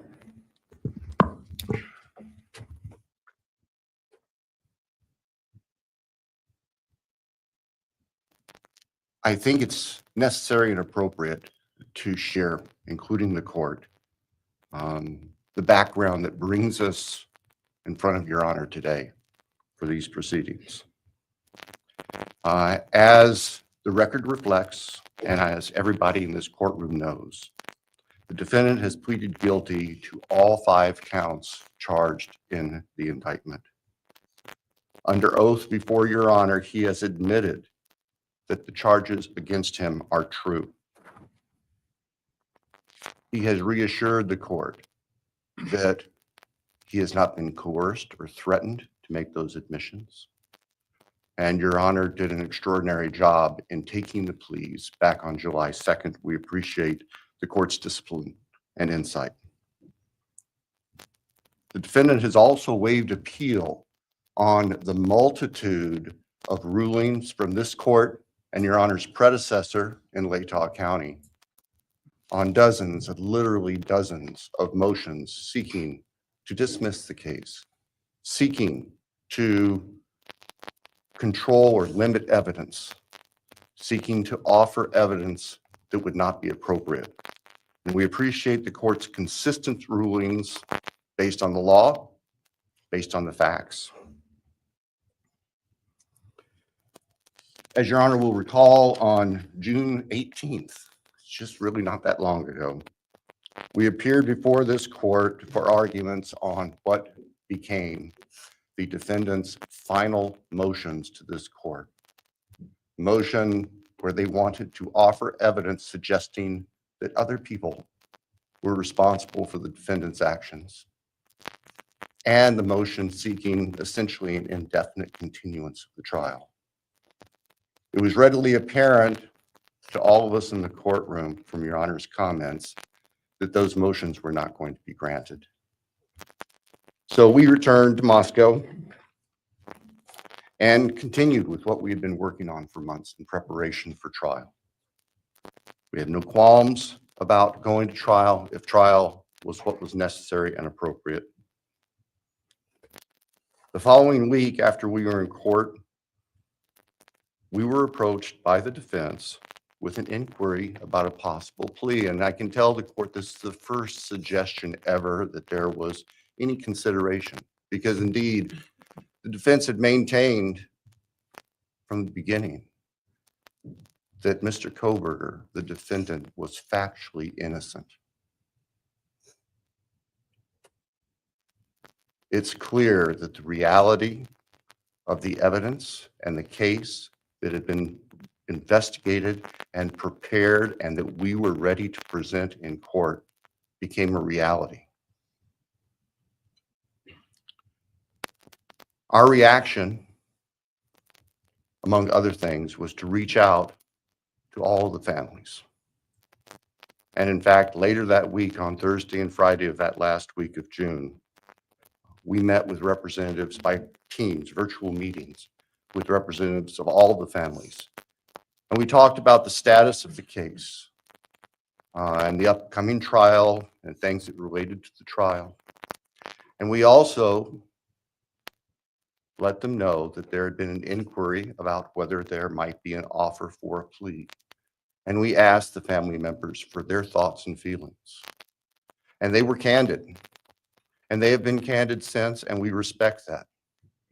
And we understand, recognize, and acknowledge that there was a difference of opinion among representatives of the different families. We understand that.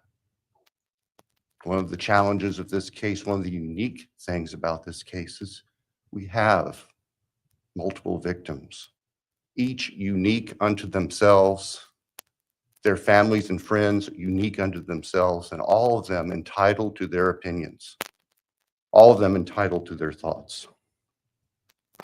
Over the following weekend, our prosecution team,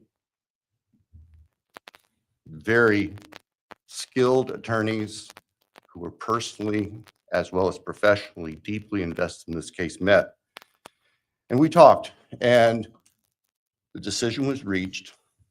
Well, to start with, were there to be any sort of plea offer or discussion, there's only one possibility. And that would be for the defendant to plead guilty straight up to all charges. There would be no bargaining about counts. There would be no bargaining about reduced sentences.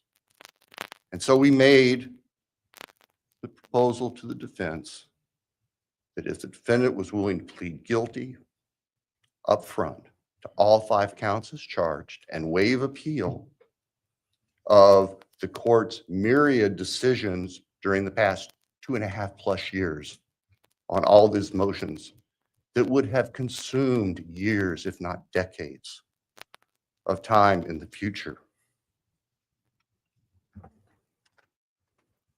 By the end of the weekend, we were notified the defendant was prepared to plead guilty as charged and factually acknowledge his responsibility in court for these horrible crimes. Obviously, those discussions and negotiations were confidential. And as Your Honor noted, I believe that was necessarily so, because if the defendant had decided not to plead guilty, it would have been devastating to our jury pool for there to be public information that there had been even consideration by either party to a plea resolution. And protecting the prospective integrity of the trial after so many years was paramount. So, the end of the weekend came. We notified the victims' families of what had occurred. I recognize and acknowledge personally, and I respect the fact that of these fine, suffering people here, not everybody agreed with the decision we make. I accept that. It's my responsibility in the end. I recognize that that's the duty of the office that I hold.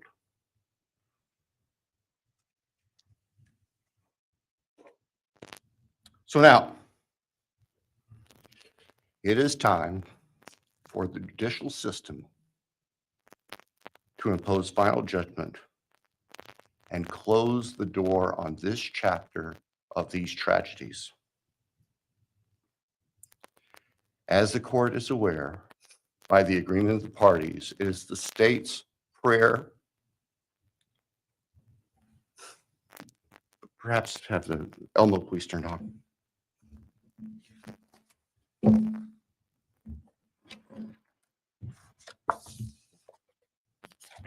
Thank you.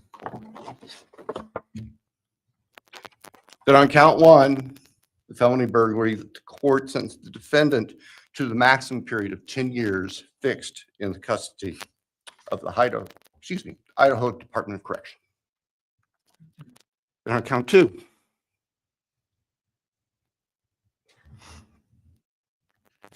that the court sentenced the defendant to fixed life for the murder of Maddy Mogen. On count 3, that the court sentence the defendant to fixed life for the murder of Kaylee Goncalves. On count 4, that the court sentence the defendant to fixed life for the murder of Xana Kernodle. On count 5, that the court sentence the defendant to fixed life for the murder of Ethan Chapin. And the state further prays that these sentences be ordered to run consecutively, back to back, not at the same time, to recognize and respect the unique individuality of each of these beautiful young people whose lives were taken brutally and for no reason.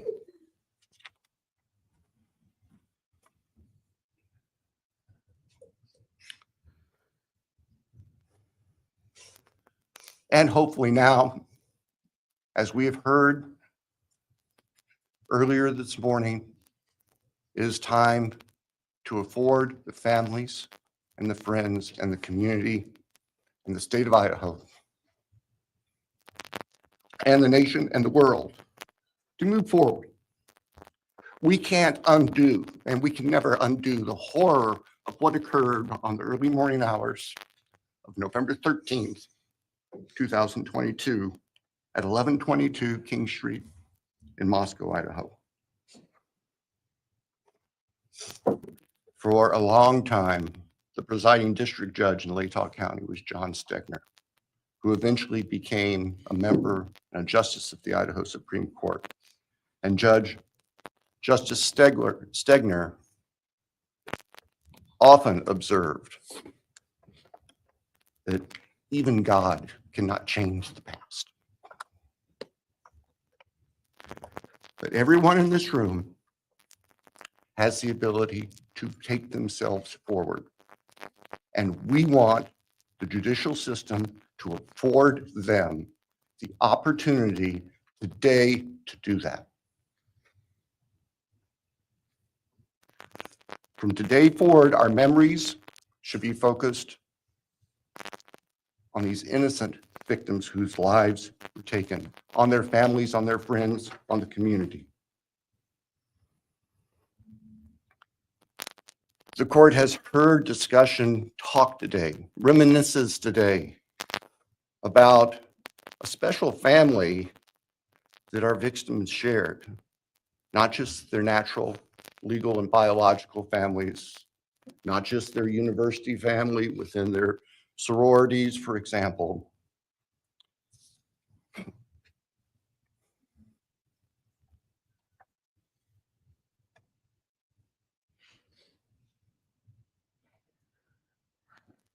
But this family.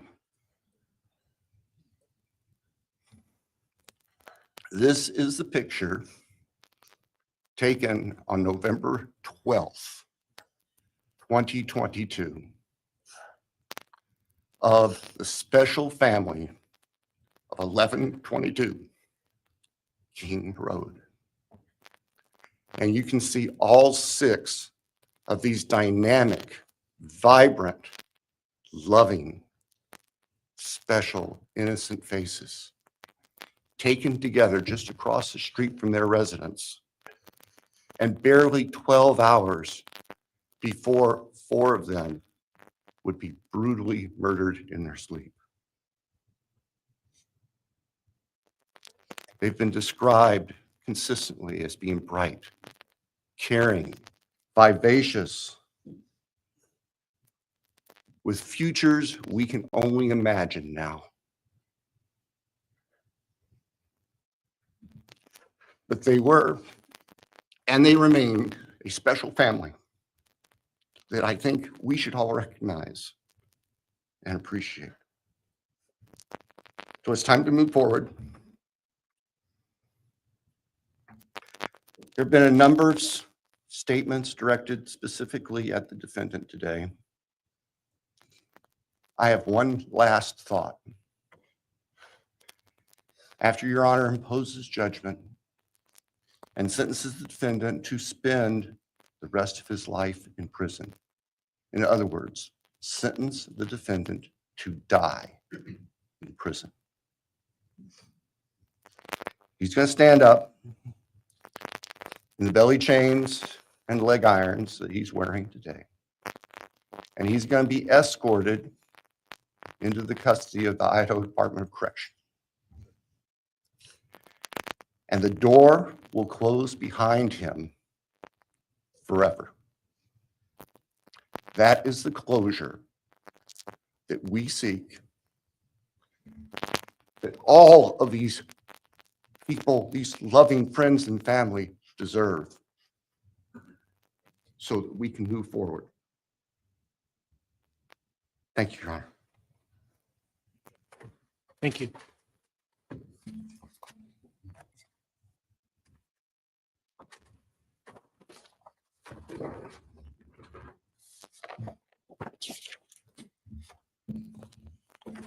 All right, does the defense have evidence to present today?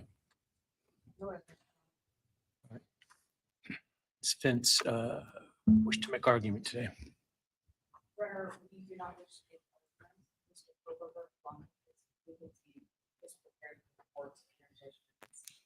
All right, Mr. Kohberger, you have an opportunity to make a statement if you wish to. I take it you are declining. I respectfully decline. Go.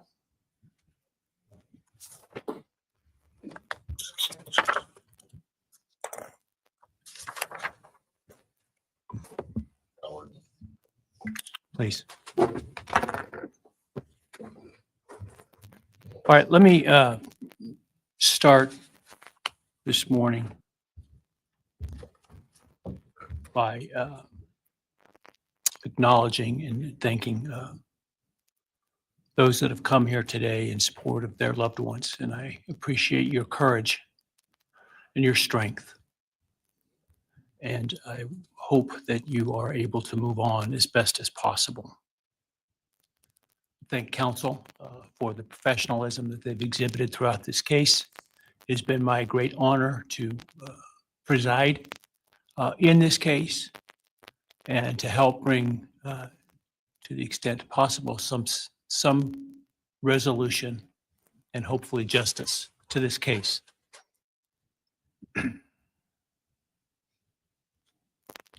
During the quiet morning hours of November 13, 2022, a faceless coward breached the tranquility of 6 beautiful young people and senselessly slaughtered them, 4 of them.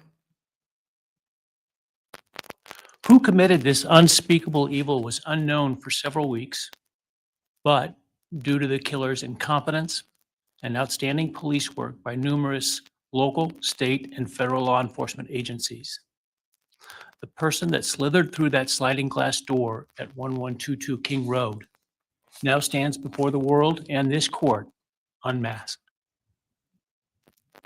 This unfathomable and senseless act of evil has caused immeasurable pain and loss.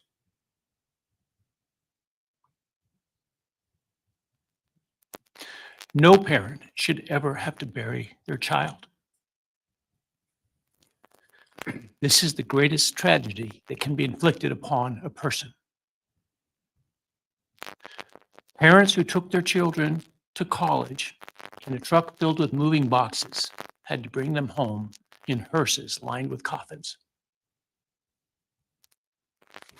The loss this killer inflicted was not just the death of these people's children, siblings, grandchildren, as we've heard today.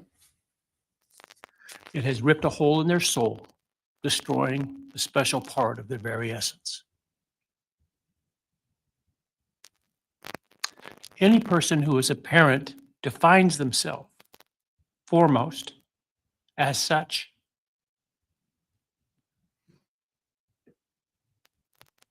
It is their existence and purpose of being.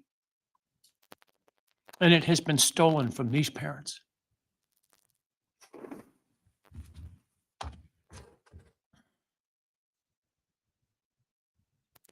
None of us have experienced the loss these victims have in the unspeakable way that they have. And therefore, none of us can, nor should we, question the way in which they have handled their loss. Whether that be in private mourning, removed as far as possible from this media circus, or in front of a camera demanding retribution with the loudest megaphone. I've listened intently to the stories and pain that have been shared today, with great awe at the courage and resilience of the surviving family members of those wonderful children. I've listened also to the surviving roommates, both in person and through their friends. And I can't think of how, frankly, courageous they have been despite the hell that they have faced by uncaring people who have come up with all kinds of crazy theories about two kids simply being kids. The parents, siblings, and other family members who have spoken today are designated as victims in our legal system. But going forward, I hope that they can shed that label, as it gives too much power to the evil that condemned them to that role. They are and should be known as survivors, fighters, and foremost as witnesses to the tremendous lives of value and unbounded promise of these four young people. But those speaking today and those who did not speak, but who carry the same burden, this same loss, now carry forward the memories of these now perpetually young people, these forever children.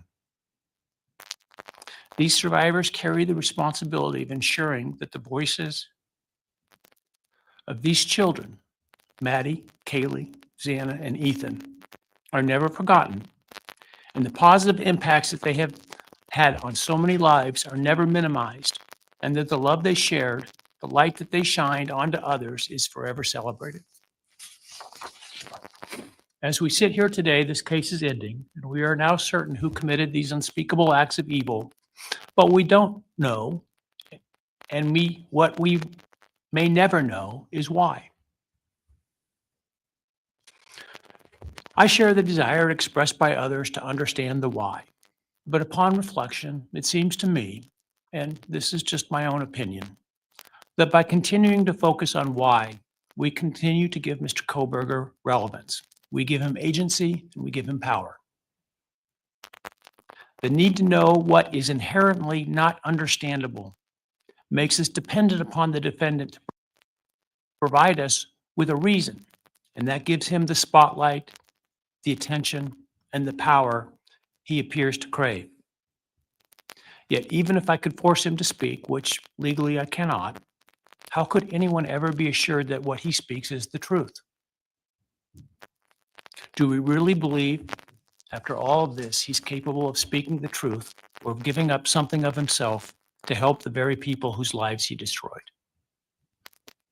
Rather, I suspect the so-called reason would be dished out in enticing, self-serving, and aggrandizing untruthful bits, leaving people wanting more information, more insight, and thus enhancing even further the power he seeks to hold.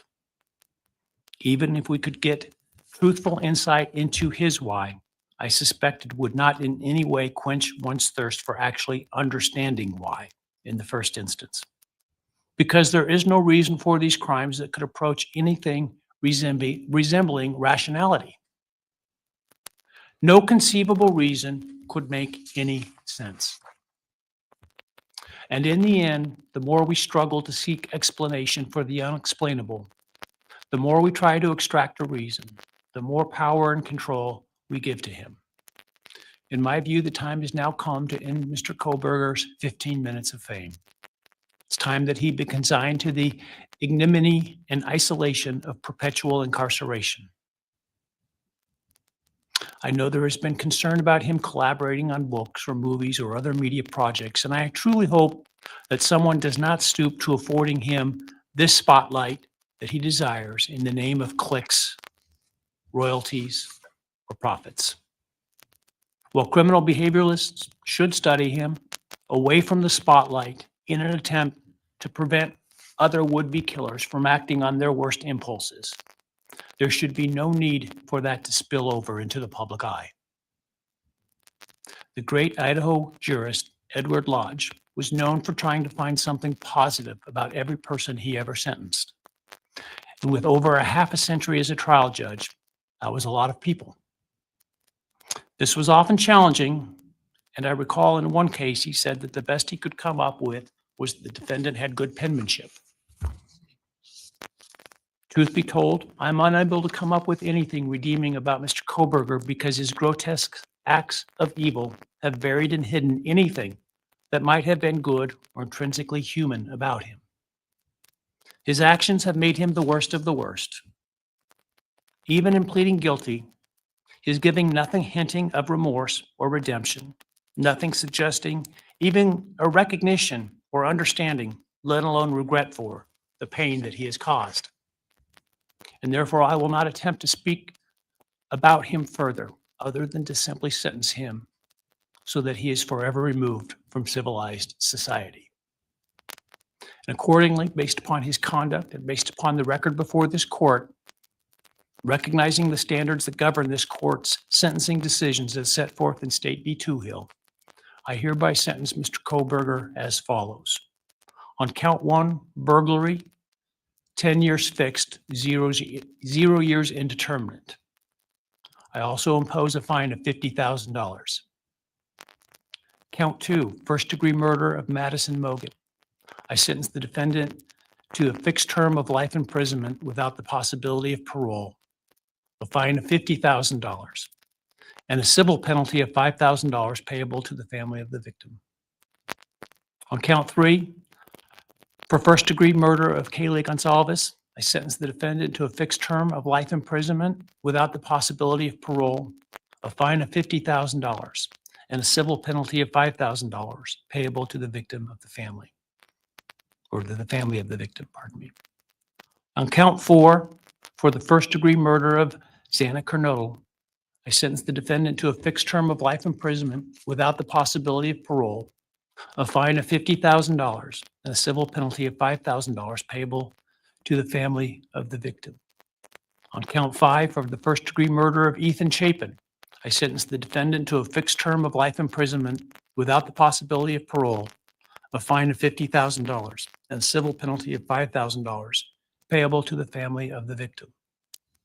The sentences on counts 1, 2, 3, 4, and 5 shall run consecutively to one another. Restitution will be left open for 60 days. Defendant will be required to submit a DNA sample and a right thumbprint impression to the Department of Corrections and comply with the DNA Database Act. I remand the defendant to the custody of the Idaho State Board of Corrections for to be imprisoned in an appropriate facility and execution of the sentence where he will remain until he dies. Though you have waived your right to appeal, you do have a right to file a notice of appeal. And any such appeal must be filed within 42 days of the date of the written judgment, which will be entered shortly hereafter. Though the appeal, you should be aware, may be deemed a violation of the plea agreement, and so I certainly suggest you discuss that with counsel if that is your desire. I ask the media and public present to allow the families to be escorted out first before they leave. Again, thank you to everyone for your stories today. I am strengthened by them, and I am encouraged by your humanity and strength. And God bless you. We're adjourned.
left out, unheard, and grieving not just a horrific loss, but a system that continues to bypass them. The through line is undeniable. Whether it's 2004 or 2025, this prosecutional, is that a word? Sorry. Prosecutional approach has consistently abandoned the very approach it is, or the very people it is supposed to protect. The trend you'll notice from Thompson's prosecuted crimes are the following: plea bargains avoiding capital punishment, charge reductions, sentences that misalign with the gravity of the crime, lack of trial due to plea bargains. These aren't just failures in process, they're failures that have real consequences for real people. After reviewing Bill Thompson's history, it's clear our family was never given a fair chance at justice. But this isn't just about a prosecutor's record. It's about Kaylee. It's about my sister. She's not just one of the Idaho 4. She was a daughter, a sister, a best friend, and the light in every room she walked into. When the prosecution followed the same path we've seen before, closed doors, limited input, and a plea deal handed down without our voice, became painfully clear that Kaylee was being treated just like another case. But she wasn't. She was everything to us, and our pain has only deepened, knowing that the system didn't fight for her the way she deserved. I'll leave everyone with this. There's 1,000 things I wish I could say to Kaylee, but today I'll just say this. I will always carry her with me for the rest of my life, and I will never stop being her brother. Steve, thank you. Now that the gag order is lifted, is there anything that you've learned over the last 2.5 years from the investigators or prosecutors that you can share with us now, speak about? Well, I think it was kind of interesting that once the president sent a truth statement out, they called us right up and they told us everything. So I don't know what was holding them back before, but we spent about 3 hours, close to 3 hours with the lead detectives, and yeah, we found because our main thing was we didn't want to have victims advocate statements that had lies and misquotes and misinformation in it. So I appreciate the president, putting a little bit of pressure on there, and it seemed to work. Up until that time, they told us they were not going to tell us, and we were going to have to just wait for, for the things to be unsealed. But yeah, it was horrific what Kaylee went through. Yeah, and I don't want to protect this guy, but I won't give out all the details. I'll be general, but yeah, she was stabbed over 30 plus times, and she was struck, and there was quite a bit of damage to her face. So this guy's just an absolute monster. Anyone who thinks that he's otherwise, I just looked at pure demons out there. When I was looking at him, we had a stare down, and he's just filled with demons. He's dark pits of eyes, and there's something seriously wrong with that man. Steve, why was it important for you to look and investigate that? And what did you see as suspicious? I looked him straight in the eyes, and I just seen black holes and just anger at me. He was telling me with his face that he fucking hated me. He absolutely fucking hated me. And why did you want to speak to the rest of that life? It's the most personal. Like, Yeah, look at yeah, me in my eye. yep. You took my daughter's life. Look at me.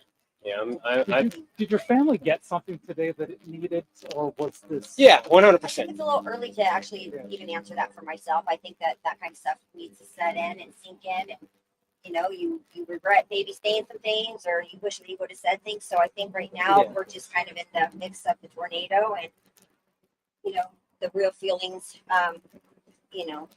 As the spotlight then fades, what do you want the public to remember? Can you all stand it further microphone? Our main thing is hopefully this could be a template for another family that, you can use the media as much as they're using you. You can use it to keep people accountable, keep people honest, keep the court system, treating you with a little bit of respect. And I think that's what we did. And the more that you get active, I think the more chance that you're going to get that justice in the end. I think you really got to try to make your kids stand out, or whoever you're trying to protect, you make them real. Get on the internet and talk to people. Before you go, and I know I want to ask, Olivia today. But Olivia asked the question, what was the other weapon used on my sister? So despite this scene by the prosecutors, there still sounds like there's something we don't know there. No, we do know that another weapon was used on Kaylee. So we don't know what that weapon was, but They didn't recover it. along with the knife was recovered, but Kaylee was not just stabbed. There was other things that happened to Kaylee. Talk about that a little. The conversation we had with the prosecution was about healing more than anything. It was about giving the victims' families answers. And they may share some of that information at a later date, but today is not the day for that. Today is about the sentencing. It's about putting the defendant in prison for the rest of his life. So there may be more details to come about that, but that conversation that they had was about the healing process and finding some answers that they had. And so we may share at a later date, but today's not the day. Okay. Thank you guys. Thanks. Thank you. Janet.